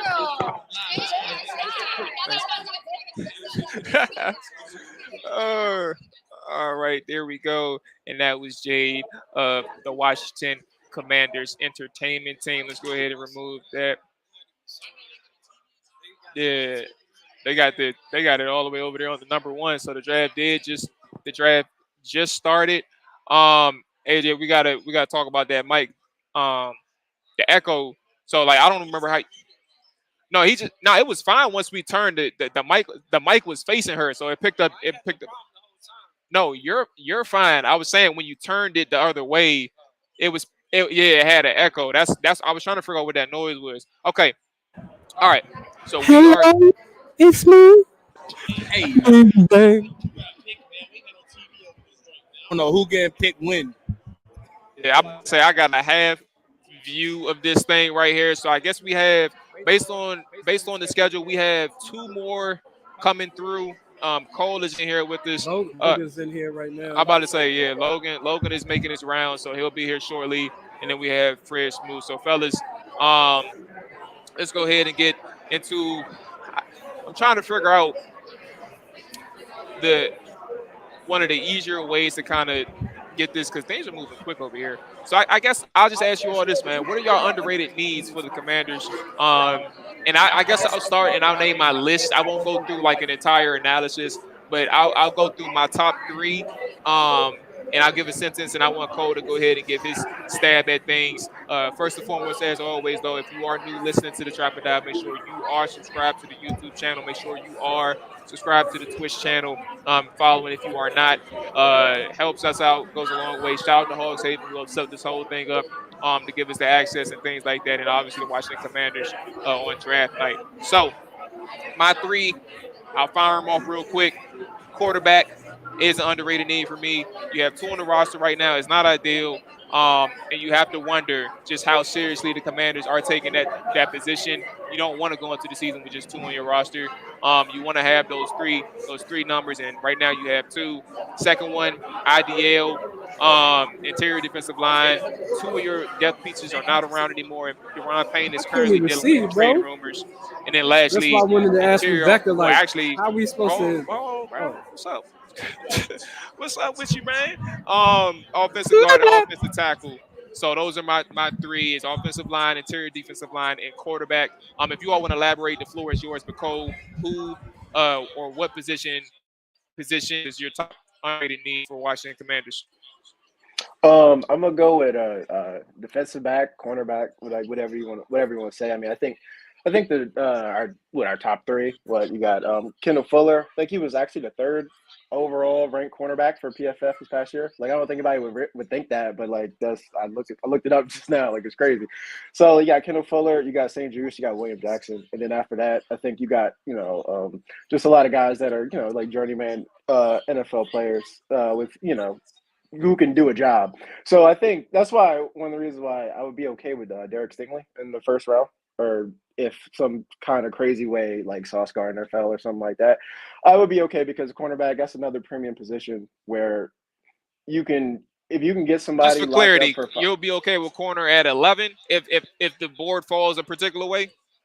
Yeah. I mean, it's not ideal. I'd rather have a wide receiver, but cornerback is one of those positions where you can never, if you could add an impact player on a cheap deal at a cornerback, I mean, that's again, I mean, I'm all about offense, but cornerback is one position where I feel like that can make a difference pretty quickly, especially if somebody like Derek Stingley. So, and I think that's a place that there's definitely a need, like one injury, and then all of a sudden, things are kind of crazy. And there's a lot of different good cornerbacks like available in the draft, and that could extend down to safety as well, but more so in the cornerback section.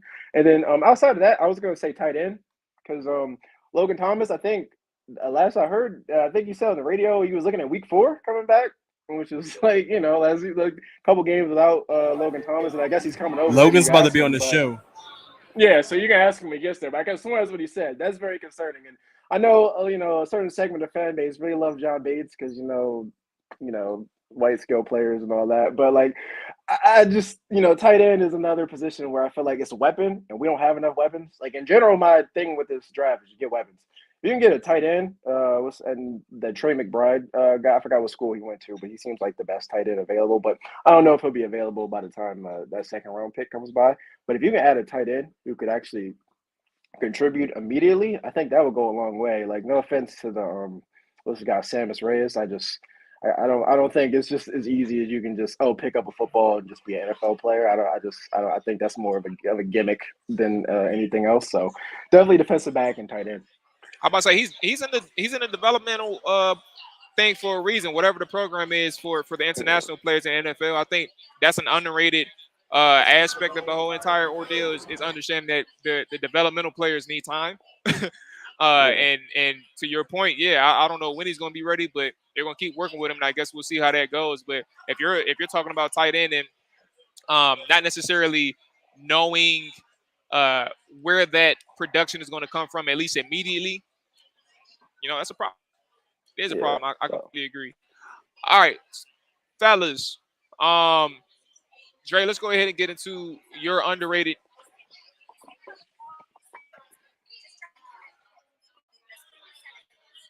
Oh, okay. I would say we could take it now, but it's okay. I'm sorry. Hold on, fellas. We all just trying to work some things out on the side. So she's saying, hold on, wait, let me mute myself.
All right, here we go. We back. We back. Oh boy, look at that boy over there chewing. What you chewing on, brother? All right, let's go ahead and unmute these things right quick. Okay. Oh, y'all gotta unmute yourselves. Okay, so look, we do have Logan Thomas on the way. So Dre, I'm gonna hand this to you quickly. Your two underrated needs for the Washington Commanders heading into this draft, and this is not first or second round. This is actually in totality. What are some underrated needs that Washington need to be looking into? Well, first and foremost, I think one of the underrated needs. I mean, it shouldn't be underrated really, but tight end is a big need, but it's not being talked about because of the other needs we have on the team right now. But we need a tight end, and the issue is you don't know when Logan Thomas is coming back. I don't know if he's ready to start the season off, as Cole said earlier. We don't know when he's going to be ready to practice. And then you have John Bates, the second tight end. You lost Ricky Seals-Jones this past year, and John Bates. I mean, I like him. I think he has potential to be a really good number 2 wide receiver. I mean, tight end in this league. but I don't know if he's a starting tight end yet. He may be forced to start right now as it stands. So tight end is something I will really look into in this draft at some point. I mean, you look at guys like Trey McBride. That's a guy like Cole mentioned. That's a guy I'm looking into maybe second round. I wouldn't be surprised to see his name called.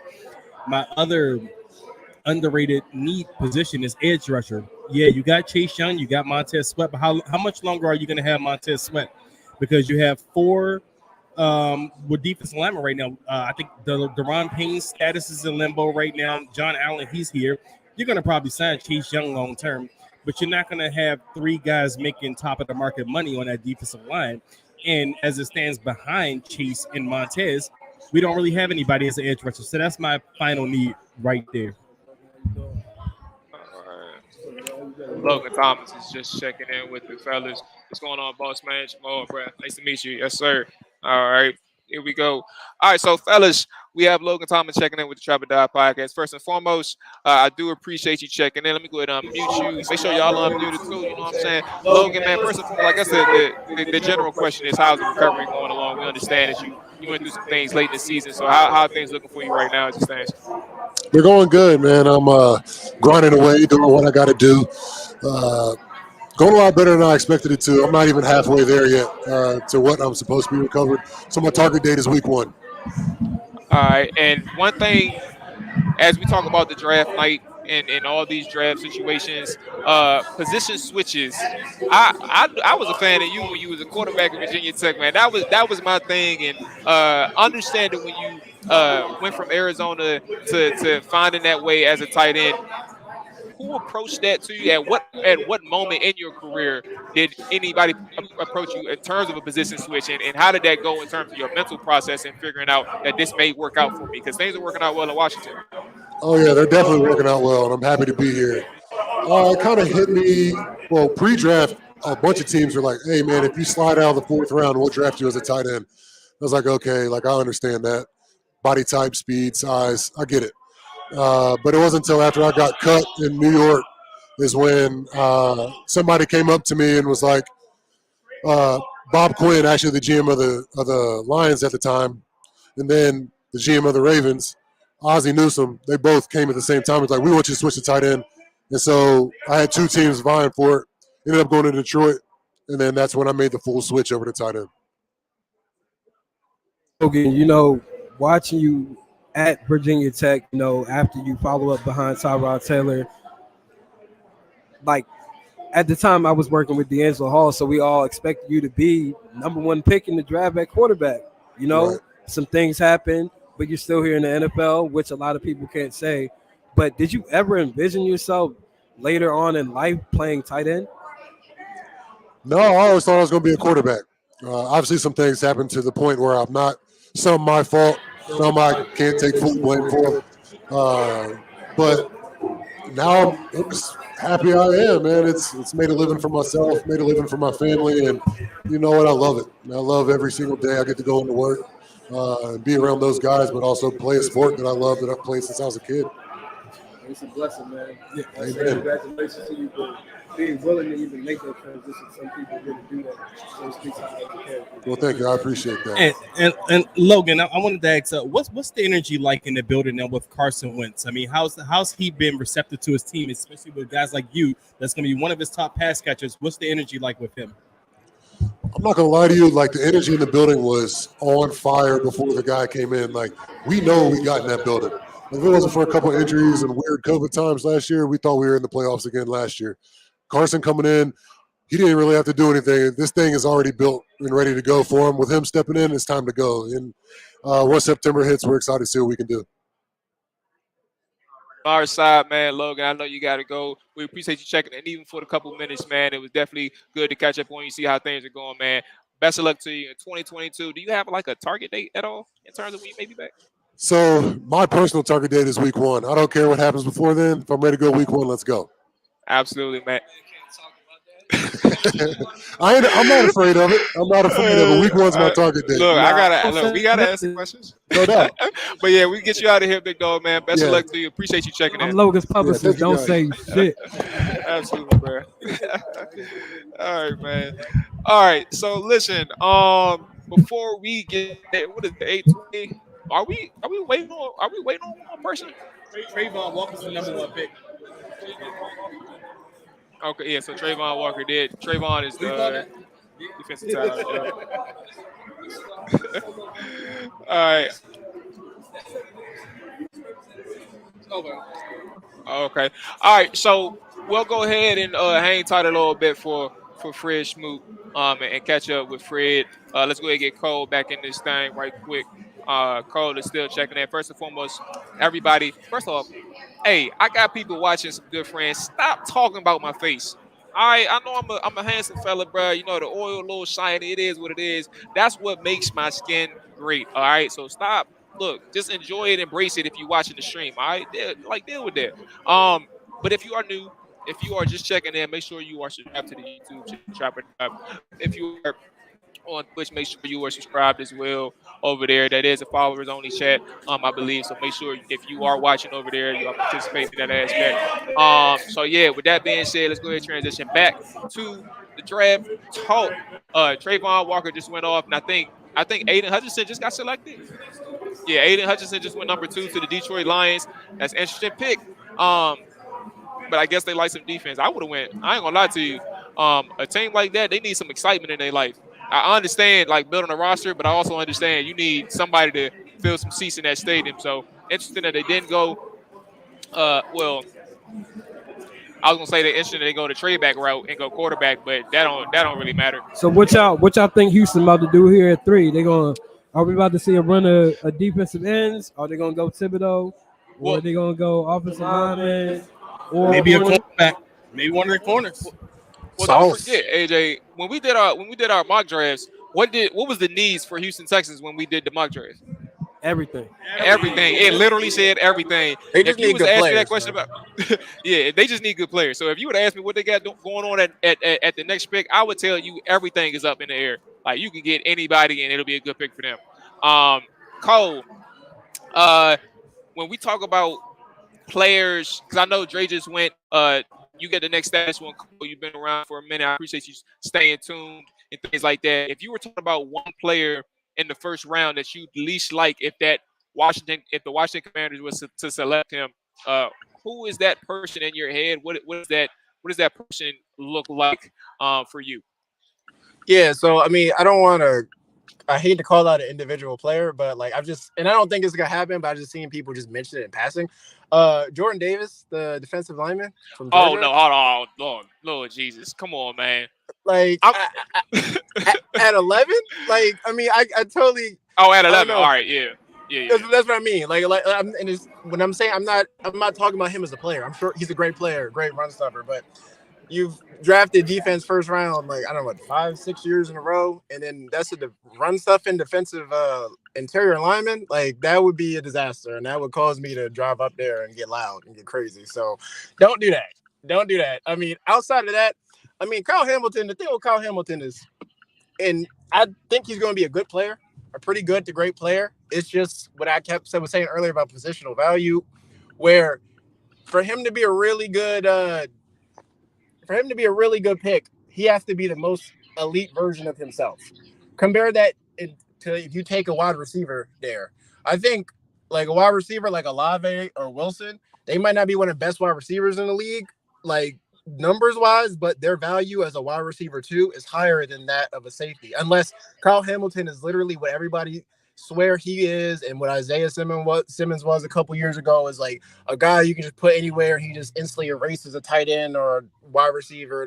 He has to literally be the top elite Super Saiyan version of himself for that pick to be warranted. And I feel like a wide receiver, he can be fine. He can be a wide receiver too, and it still be worth it because it's a passing league. Like I was telling somebody the other day, I think they looked at me crazy. I think if you gave the Chargers truth serum, I'm not saying like he's a better player overall, but I would bet the Chargers would say Mike Williams adds more value than Derwin James as far as wins go. Wins, it's like what happens on the field. Not saying he's a better player, but that's what I'm saying. So just positional value, no defensive linemen, no safety, wide receivers, corners, please. That's it. Hey, Cole, I'm a little disappointed in you, man. You casted a wide net. we needed a player. But I know you said Jordan Davis. I know you said that. So it was funny because when you first mentioned Jordan Davis before I heard pick 11, I was like, because when you asked us who selected Jordan Davis in the mock, that was me, man. I was a little hurt by that. I think so. Listen, here's my rationale because I don't know if you heard it, and for those who are listening or watching live, I guess we did our mock draft 2 weeks ago, our second version of the mock draft, and our goal at mock draft, we did not select receiver in the first round. So we had to put our thinking caps on in terms of how we were going to finesse or who we were going to pick out 11 if it did make sense, or what was going to happen if we traded back.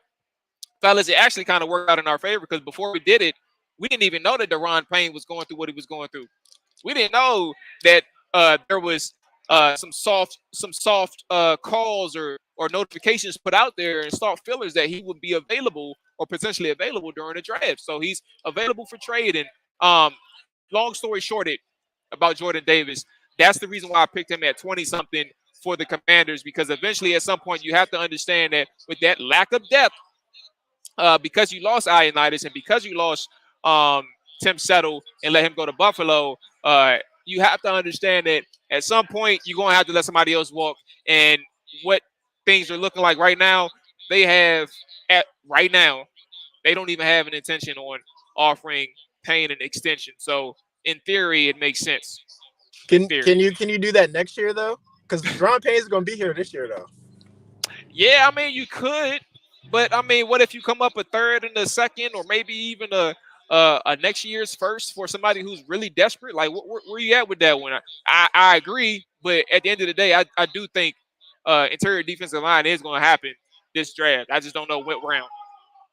Yeah, no, definitely. If it's a middle round pick, like I'm cool with that. But also, like I feel like that's a position around the league where like teams just add free agents like on 1 or 2 year deals and kind of just like, all right, there you go, just have someone stuff.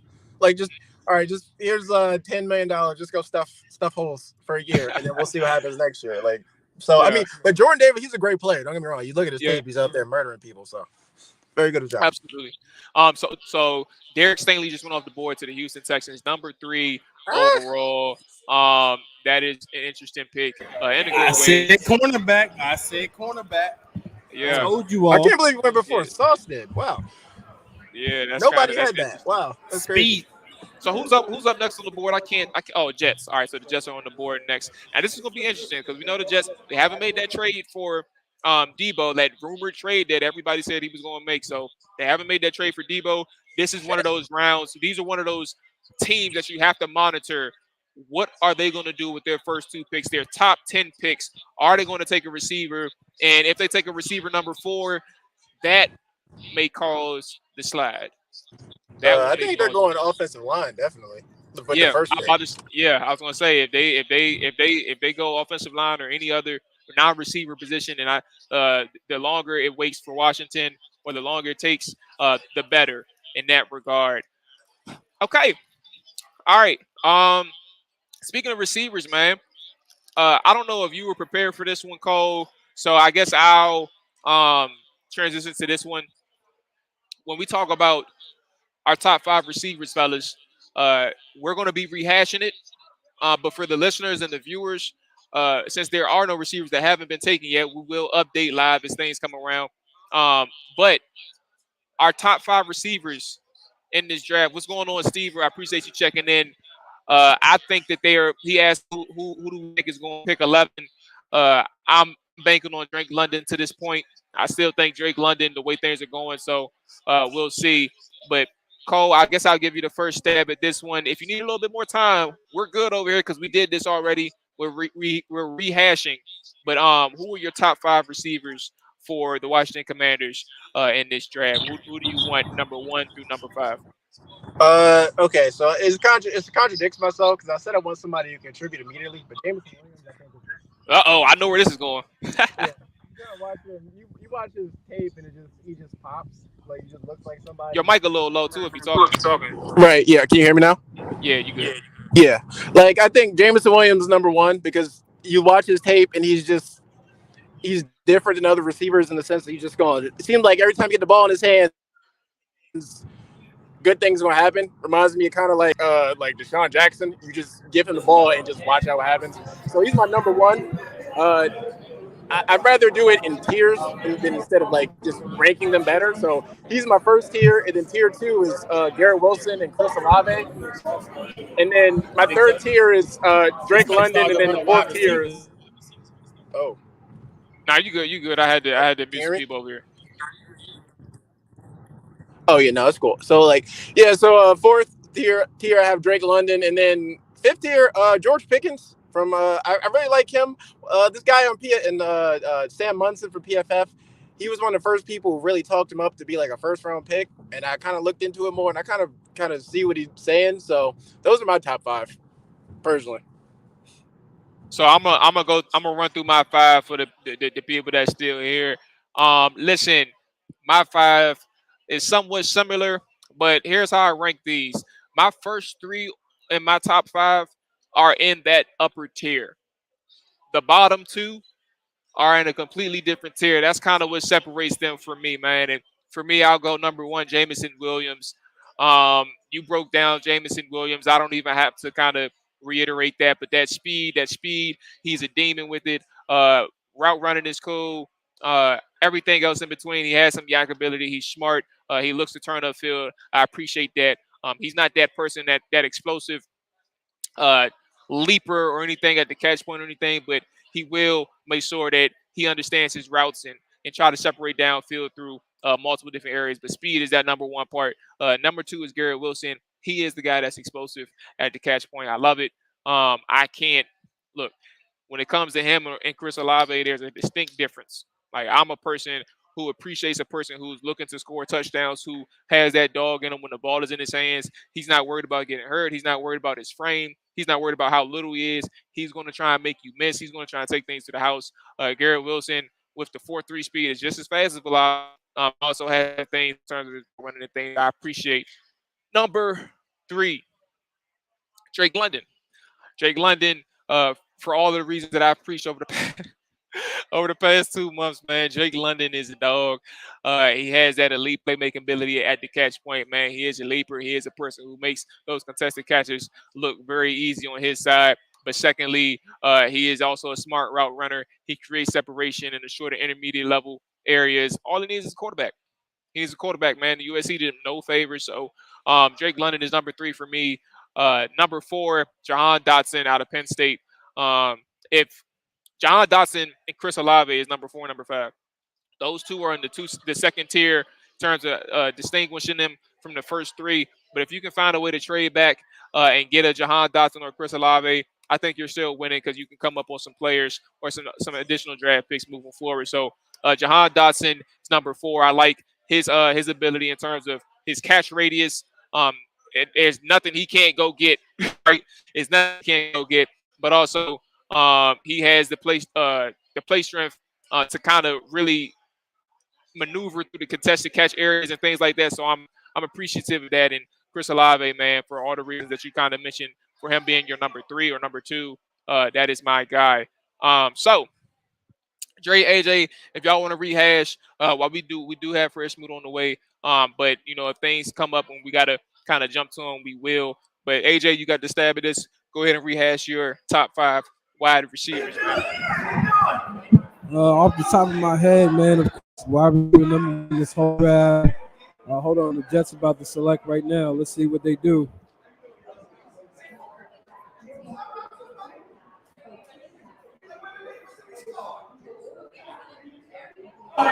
The Jets at number 14, Sauce Gardner. Jets. Jets took Sauce Gardner. So, yeah, man. With me, I got Jameson Williams, number 1. Number 2, I got Garrett Wilson. Number 3, Drake London. Number 4, Chris Olave. Number 5, it was a tie with Treylon Burks and Jahan Dotson out of Penn State. I mean, with my wide receiver number 1, man, you have a dynamic wide receiver there that you can't bypass that speed. That's something you can't teach. And on top of that, he's a route runner. It'd be different if he was just a guy that you send on a fly route.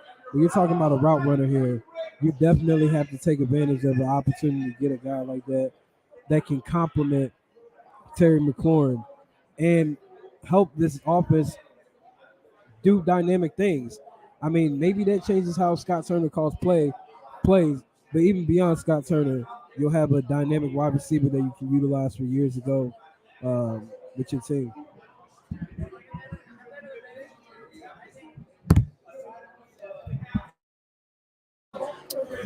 Me, yes, it's up to me. My number one wide receiver on the board is Garrett Wilson, and my reason for Garrett Wilson being my number one wide receiver is I think his playmaking ability, is top of the charts. For him, I had him and Jamison Williams ranked very similarly for me as a wide receiver.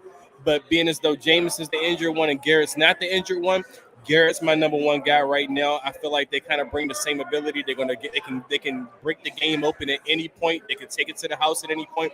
They do more after the catch. They have playmaking ability. With that said, my number two wide receiver is Drake London. Drake London, and a lot of people talk about the separation. They say a separation is, he can't separate or whatever the case may be. He looks like other big guys that didn't separate before. Talk to him, Drake. That's what I'm saying. There's a lot of myths out there with Drake London, and there's a lot of people that just look at him and they see other guys, especially Washington fans. I think they look at him and they see Josh Johnson, and they couldn't be further from the truth when compared to Josh Johnson to Drake London. Drake London is not Josh Johnson. He's much more aggressive as far as attacking the ball. He wants to play the game. I think he loves the game. You can see that with the emotion he shows on the field. And, when a lot of people talk about the Terry McLaurin type of wide receivers, these are the guys that separate. These are the wide receivers you want to take. Drake London does things that the Terry McLaurin doesn't do. Like Drake London is a physical receiver. He's the guy that's going to win over the middle. He's the guy you can put in a slot and make mismatches out of. He may not be the guy that's going to burn you for a 70-yard touchdown, but he's your conversion guy. On 3rd and 8, I'm looking for Drake London on the field. He's going to absorb targets. He's going to command attention, and I think he's going to be really good at the next level, especially if you know how to scheme this guy. So that's my number 2 receiver. Number 3, Jamison Williams, who would be higher on my list if he wasn't injured. And the only reason I say that because, sure, he's going to come back from the injury, but you don't know. We don't know how he's going to come back from the injury at the next level. That can affect anybody at the next level. But as of right now, he's my number 3 wide receiver, and I think he has potential to be even higher. My number 4 wide receiver is Chris Olave. Chris Olave is a guy who a lot of fans love, and he's a smart wide receiver. I think he's the safest wide receiver pick in this draft. I mean, I don't see star in Chris Olave, but what I do see in Chris Olave is a guy kind of in a sense like a Terry McLaurin. Like he's gonna, the guy knows he's a route running technician. He's gonna get open on the field. He's gonna, but what you worry about with a Chris Olave is, can he make plays after the catch? He's not physical, and his college number shows that he doesn't make really much plays after the catch, but he can get open, and he's a safe pick.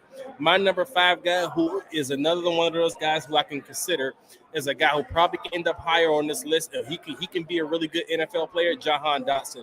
I think Jahan Dotson, if he's used in the right way, he has star potential. And that's my number 5 wide receiver, and that's my top 5. One of the things that I think we need to ask about receivers and I guess cornerbacks too, because first and foremost, if I remember right, when Fred was talking about his prospects, I think his number 1 was Derek Stingley for a long time, but Stingley being off the board at this point, I would love to know how he would rank his preference in receivers, but also like what's important to him. Like what's those traits? Is it speed? Is it the ability to know an offense, to understand coverages or anything like that? It's going to be interesting, man, to see how things unfold. The Giants are on the board, and the pick is in at number 5. There is no announcement yet, but they're doing a little pre-draft analysis and things like that, so nobody's to the podium just yet. Which 4 is safety? I'm about to say, what's your mock say, man? None of the wide receivers. I don't want no receivers. This man AJ over here with the whole mock draft coming up first round. Hey, do you win? I'm gonna say we got it right here too. Do you win money if your boy right? No, I can't participate in no gambling, but I mean, this is what I got to do with my living, so you kind of got to understand it. But I can't gamble, unfortunately. But right now, I'm 3 out of 4. Okay, so let me see. Okay.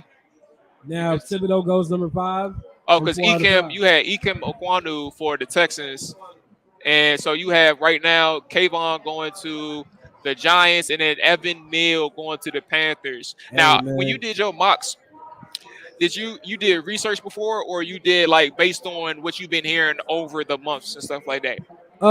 I did research, and also little things like little nuggets that you hear. I thought they were gonna go corner at 3, but I didn't want to pick Stingley. But then I learned something like this morning that Lovie Smith has played a lot of 11, so they're playing all out man a lot of times, which you don't think about with Lovie Smith. So it's a good choice, but man, the Giants got an opportunity to get 2 ballers in Thibodeau and Hamilton. So where is the Giants' next pick at? They picked 5 and they picked 7. Oh my God. Yeah, I didn't even know they had 7, bro. I knew they had multiple first rounders. I didn't know it was 2. How did you get the 7th pick? Who was it? I think it was. The Giants get 2 picks. I don't remember. Damn, how did they get the 7th pick? Who the fuck is this kid? I'm trying to think. I'm not even about to Google that. But they took Thibodeau. Okay. So wait, that meant AJ 5 out of 4 out of 5 in his first 5. Got Evan Neal next on the board for the Carolina Panthers. And that'll be interesting if they go defense, man. Again, they do got. I mean, look, I don't know what the situation is with Kadarius Toney when it comes to the Giants, but at the same time, if you look at like what they're trying to build that defense, 2 years ago the Giants defense was fine. I don't know what happened last year. Everything was a mess with the Giants, similar to some things that we deal with. But 2 years ago they had a solid defense. So adding on that side of the ball, especially with Brian Daboll, a guy who kind of knows how to handle an offense, in a sense, that's kind of why he got hired. That's going to be interesting. So you're saying Kyle Hamilton at 7? Yeah, the reason why I say Kyle Hamilton at 7 is their safety position is depleted at this moment. Jabril Peppers ended up going to the New England Patriots. They also released Logan Ryan. If you know the Buffalo style defense, they had Michael Hyde and Jordan Poyer in the back. I think with Hamilton, he allows them to play a Buffalo nickel. He can play free safety, strong safety, and he can also line up at linebacker. I think that's a perfect match to go with Tim Graham's defense. All right, fellas. So let's do an updated prediction, given where we are in the draft right now. And it's easy actually to use AJ's board because right now he only got 1 pick wrong. Trayvon Walker's off the board. Aiden Hutchinson's off the board. Ahmad Gardner is off the board. Kayvon Thibodeau is off the board. We are 6 picks away from the Washington Commanders selection. Where are we at right now in terms of thinking process? Where, if you had to give a pick right now of where the idea is for these guys, where are you at? Are we still thinking Drake London, who is reportedly number 1 on their board? Does this open up to Garrett Wilson now? Does this open up to Jameson Williams now? 5 picks in with 6 stuff to go. How's y'all thinking process right now? Well, at this point in the draft, you're starting to wonder where these receivers are going to go because this is the range, the 6 to 10 range is what people were starting to talk about. A lot of the guys that we want are going to go. So now you're going to look for Garrett Wilson, Drake London, and Jameson Williams if they go in these next 4 picks. But it's going to get really interesting if none of them go in these next 4 picks because, well, I think they really want Drake London. The reports coming out before the draft was that Washington wants to trade down if a receiver that they really love isn't sitting there. And I feel like that receiver is Drake London, but it could be Garrett Wilson, who hasn't been talked about as much. We've been hearing a lot of smoke around Chris Olave and Drake London, but it could be Garrett Wilson. It could be Jameson Williams. We don't know. But this is what I'm looking for in the next 4 picks coming up in this draft is who are these receivers that are going to go in this top 10? Because we heard that a couple of them have promises already. So who's going to go? Because that's what's going to really affect. And then Kyle Hamilton. Obviously, you want to see if Kyle Hamilton goes in these next picks because that's the other realistic option. So in terms of Jameson, I never officially asked you all. We know where AJ is with this selection, but like let's have this quick discussion right quick with Jameson. Are we concerned about the injury part and him being selected for the Commanders, given the potential situation on the coaching side, the urgency, the needed urgency, and the pressure that they put on themselves that you got to win this year. Like, where are we at with the Jameson Williams side? Because again, 6 picks away, the 6 to 10 range, as you mentioned, is that prime spot for receivers. But as this continues to go on throughout the night, what are we thinking? Jameson Williams, for me personally, I wouldn't worry about the injury. Reason being, this is where you challenge Ron and his staff on how confident are you in these receivers. We've been hearing from the beat reporters recently that they're okay. They're not desperate for a wide receiver because they believe in Curtis Samuel and Diami Brown, and those type of guys. So if you believe in those guys, then you can wait on Jameson Williams, right? I mean, if you believe in those guys, then you can wait on the Jameson Williams because those guys can hold down the fort. Like, you're not desperate for Jameson Williams, but that's the thing. So if you are counting on those guys and you believe in those guys and you drafted Jameson Williams right now, even with the injury, if he's not available week 1, week 2, week 3, matter of fact, you can start Jameson Williams on the pup list right now. He can come week 6 ready to play, ready to practice. That's a luxury, and he's going to add to what you already have if your belief in the guys that you already have on that roster is true. So as a Commanders fan, even if I worked for the Commanders, the injury for Jameson Williams wouldn't concern me at this point if I believe in what I already have on the team, and I'm not desperate for Jameson Williams to come in and be a game changer right away. AJ, we know where you at with the Jameson Williams, but let the people know who's tuned in right now where you at for Jameson and why you're selecting him if he makes it to 11. I mean, I'm selecting him because he changes my wide receiver room immediately. At the end of the day, this is somebody that can stretch the field, open up the run game. He can do so many things. He's dynamic. That's the main reason why I would draft him. What y'all guys doing, man? Y'all all right? We can talk to you. Yeah, let's get started. Yeah. We're waiting for him. All right, so we got the man Fred Smoot checking in right now. That voice is on fire. I know you got it. No year for me. Every time I say something, they go to us. You want to sing? You said what? Oh, Ryan. All right, look, he had some words about Ryan. I wonder what it was. It was some Taylor Heineke. Oh, nah, he said Taylor Heineke was going to be that dude. That's what he said. Taylor Heineke was. He wasn't wrong. What's that about Heineke? Oh yeah, Heineke. Man, listen. Heineke was working at a 7-Eleven just 2 years ago. All right, we threw him in the middle of a game, and he almost went to the playoffs. He played a game in the playoffs and almost beat the GOAT, and he almost took us to the playoff again. I'm sorry. I didn't play with guys that backed up for 6 years, and we couldn't put them in no game, and they'll still get right in there and lose it. I got to give Heineke more love than everybody else. Last call for alcohol, hand me a Heineke. Hand me a Heineke. All right, man. I respect it. But listen, we got Fred Smoot checking in right now. I think there's one important part that we need to get into right quick. And that's just the draft. We are here draft night. Fred, appreciate you checking in, obviously. But secondly, when it comes to your pre-draft process, we asked Kendall Fuller exactly like what was one of those underrated aspects of that draft process that you had to experience and things that some fans or the people didn't know that you had to do as you're getting ready for that day, as you're getting ready for that selection. What are some things that you had to go through? I keep saying Kyle. Kendall had to go through the mental aspect. He went through some of that stuff, the emotions that goes through things and other things like that. What is those the underrated aspects of the pre-draft process? I guess the realest way to put y'all in the moment is just think about dreaming about something for 20 years of your life. Waking up every day with that being your purpose, watching guys you look up to like Deion Sanders, wanting to be in their shoes and step in their shoes. And this is the day that they say, come on, you a part of this fraternity. Come on, you belong with us. Come on, you are one of us. You can't wait to hear your name called because you've been dreaming about that moment. Whose jersey can you picture your name on the back of? But even deeper than the jersey, what city is about to imprint me? See, that's what people forget. We 20, 21, 19.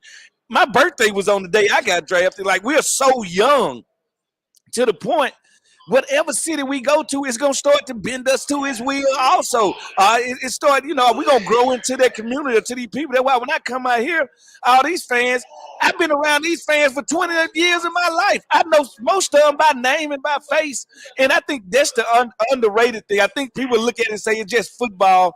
No, we kids just about to move to some cities that 9 times out of 10 we ain't ready for. Because we probably from down south, small cities, never lived in a big city in our life, and we're about to take that on, and we're about to grow with people. That's what I like about sports. It's the longest running reality show of all time.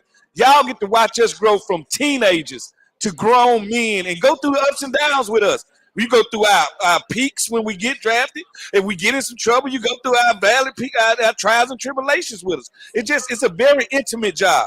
Now, there's one thing that you just spoke on, man, that just popped into my head, and it's the fan side, and it's us witnessing these players and growing to know these guys and growing to know the athletes themselves. But I think it's important to know, like, from a mental side as well. Like, how do you deal with? Well, first off, when you were playing, it wasn't Twitter or anything like that. I know you had your website. I would say I started Twitter. SmootSmack.com was the first Twitter where I was talking. I was the first Twitter. Yeah. I was the first Twitter insect of all time. SmootSmack.com. Yep. So listen, when you do deal with social media nowadays, and I don't know what you favor in terms of Twitter or Instagram. Twitter. I'm not sure. Okay. I like to talk. Twitter is all conversation and intellectuals. I like smart people in conversation over look at me. It don't do it for me. So when you see those athletes and those people like have those bad games or those bad moments in their life or those bad games as a professional, and you see those fans, the people who've watched them grow up or watch them become a professional, like turn them out the blue, like all of a sudden you ain't playing good. I don't fuck with you no more. Yeah, you hate my guts. All of those things, you hate their guts for whatever reason that may be. Like, how does that turn in terms of the athletes trying to compartmentalize, like, oh, this really don't mean nothing. That's just one person out of 1,000 other people. Well, the one thing about being an athlete, y'all watch us do our job.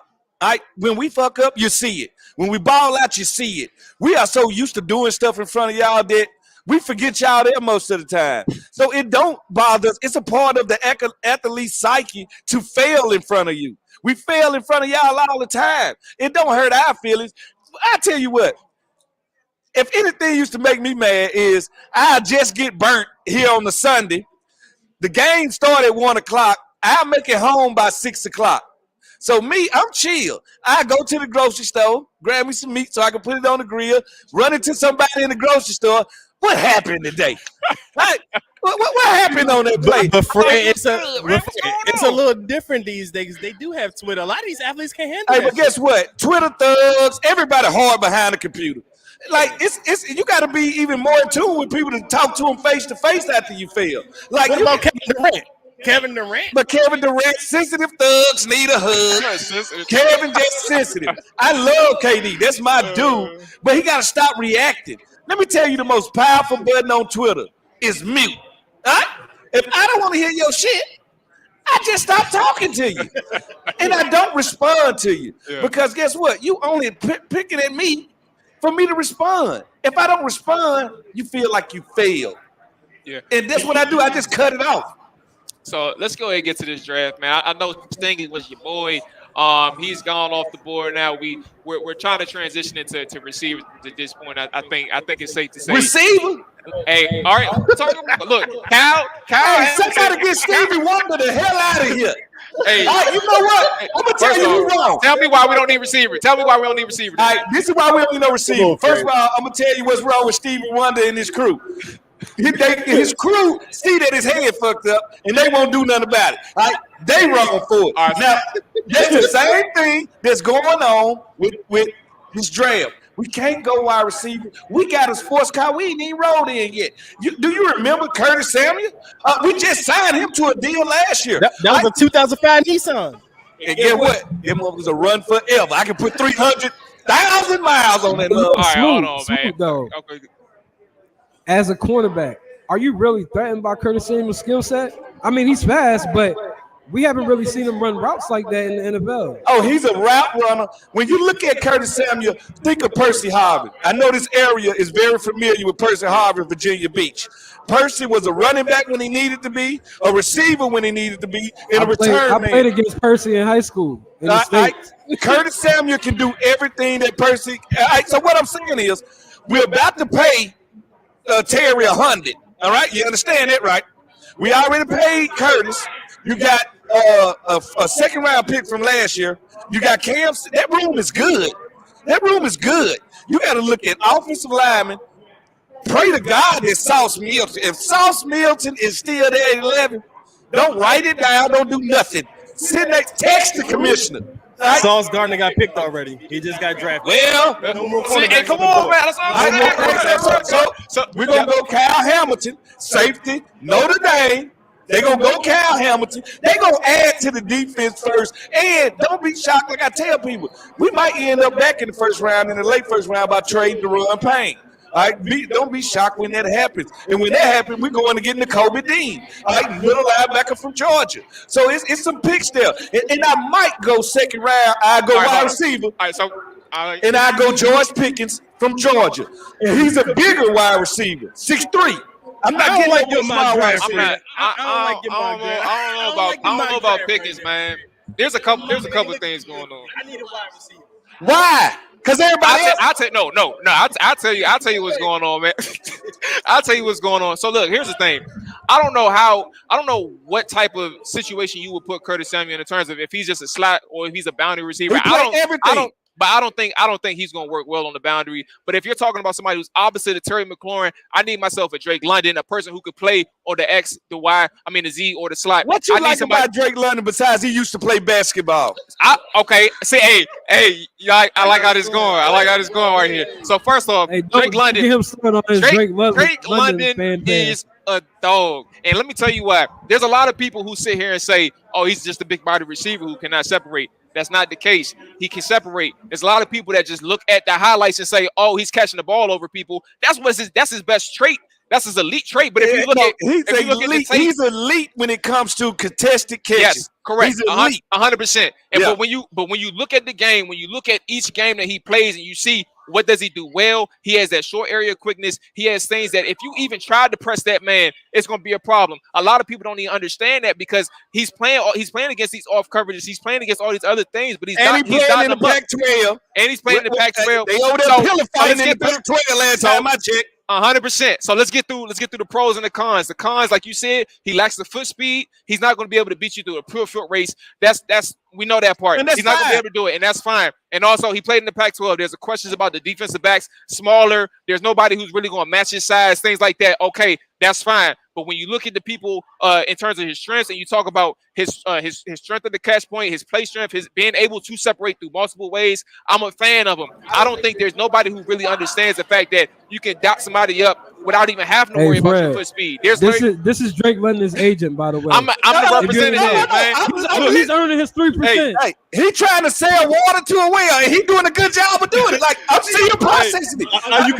Are you convinced? I always liked when you were having a debate, you got to hear him out first. And once I hear him completely out, then I'll let you know the truth. You got your version, I got the truth. So when you're ready for it, I'm gonna give it to you. Hey, all right, okay. So let me go ahead and continue with my truth then, and we see what's going on. But yes, and when you talk about other ways, bro, he's still an athletic player, minus the foot speed. That is what it is. But you're still an athlete. You can find other ways. He has the hip. He has the bend in terms of sinking his hips and things like that. He has ways where he has the change of direction that works for. Now let me ask you this: if I told you. Because this is how we like, as football players, we all common copies of each other. All right. And I usually always pick two people.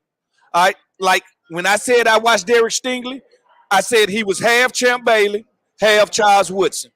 He got Champ athletic ability. He got Charles's just a innate ability to find the rock at all times. All right. If I see Jameson Williams, he's half Deshaun Jackson. All right. But then I say a little Joey Galloway because he ain't skinny like Deshaun. He's a little bit more bulky. You don't want that? I want that. I got a packed room.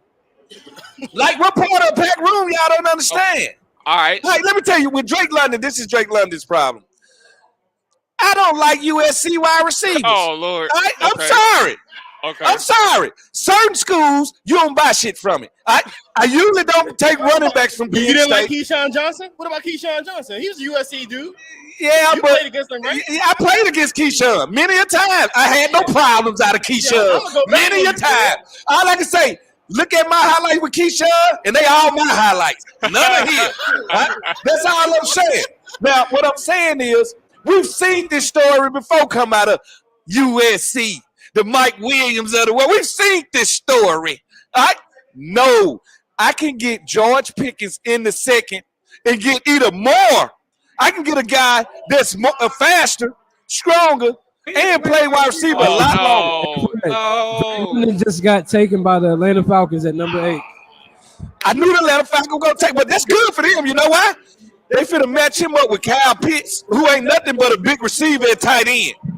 Which is weird because you probably want to play Drake London the same way you already played Kyle Pitts. Don't you think so? No. Now, this is what you do. You put Drake London, let's say, to the right on the outside. I bring Kyle Pitts in the inside, and before I snap the ball, I move him out. Now he undresses the defense. If the linebacker go with him, they in man. I'm throwing it to him. If the cornerback go with Kyle Pitts, they in zone. I'm gonna throw it to Drake London. So it's the tight end can undress you very quickly. Man, that is so unfortunate, but that whole argument just don't even mean nothing. No Hey more. man, I'm so happy for you. I'm so happy for you. You went number 8 versus 11. Hey, evidently somebody like Drake London as much as you did. The Atlanta Falcons, we all know what they gonna do. Not a damn thing. All right? Atlanta Falcons got as many Super Bowl rings as a dead man, and you know it. But they known for receivers though, Fred. Julio Jones. And that's where it's over with. And you can't say somebody known for donuts and they ain't got but one donut. Who, Andre Rison? The other guy, they just had another one. What's the other receiver that Calvin Ridley? No, before Calvin Ridley, it was Julio Jones, Calvin Ridley. Oh, you're talking about Roddy White. Roddy White. Yeah, Roddy was good. Roddy was good, but they ain't known for receivers. The Rams are known for receivers. Right. Oh. They done had Isaac Bruce, Torrey Holt, Isaac Akeem. They done had plenty of dudes. They done had Flipper Anderson. They done had, I can go 1,000 deep at the Rams with wideouts. So I guess if there was one thing to wrap this up, Fred, because I appreciate this conversation, man. It's always a good time. I would just say, what is a successful draft for the Commanders in your eyes? Since as we're nearing pick 11, what is a successful draft for you? Get a freakish athlete in the first. That's all the first round is about. You can't be safe, and you can't go in saying I need to pick something for a room. Best athlete available. Pick him and live with it. You got to make sure you get back in the bottom of the first round with a trade. I don't care if it's a player you trade or maybe a pick from next year. Get back. This guy realized this is Coach Rivera's third year. This is the hot seat year. You got to make a run for it. And this is the draft to do it. We got a quarterback. We don't need a quarterback. Let's make a run for it. And I need to add all the athletes I can by any means necessary. I need to walk out of here with an offensive lineman that can play all three positions. I'm not against your wide receiver, but I need to get him later. I need to get him in the second and third with a first round grade. And that's what Jordan Pickens is. All right, but I need to walk out of here with a middle linebacker. I need to. And I hope it's Nakobe Dean from Georgia. We can pull that off. We got a chance to dance. Hey, man, Fred, I appreciate you checking in and stopping and giving us some of your time, man. Anytime. It was a pleasure, man. Hey, look, for our sake, Dre, I hope we get a receiver. But if things work out, if things work out well for Fred, I tell you what, I'd never go car shopping with you because I leave out there with a jalopy looking so bad. Nah, I'm gonna get you. I'm gonna get you the best in the business, as far as I know. No, you'll probably have me in a Ford Mustang, and only douchebags drive Ford Mustang. Like, think about it. Every dude that drives a Ford Mustang is a douchebag. You saying I'm a janky salesman, bro? That's what you calling me? You know what? They make money too. All right, yeah, say, all right, cool. All right, deal. Deal is a deal, man. Yeah, Fred, I appreciate you stopping in for a little bit, man. I think we're going to go ahead and wrap up and get ready for I need a drink. That's what I need. Oh, we're going to do that. We can get a drink. I'll bet. Let's get a drink then. We can do that. This thing go. Yeah, hey, let's do that. Let's go ahead. Let me go ahead and get this thing. To warm up anyway. I ain't got that jacket. I'm about to say already. So listen, with the Drop or Dive, fellas, appreciate everybody who tuned in, watching live. We're going to go ahead and watch the rest of the draft over here at FedEx. Go ahead and get us some drinks and all that good stuff. We will be back after the Commanders pick and talk about that a little bit. So with that being said, we out here. Appreciate y'all for tuning in, all that good stuff. We out here. Peace.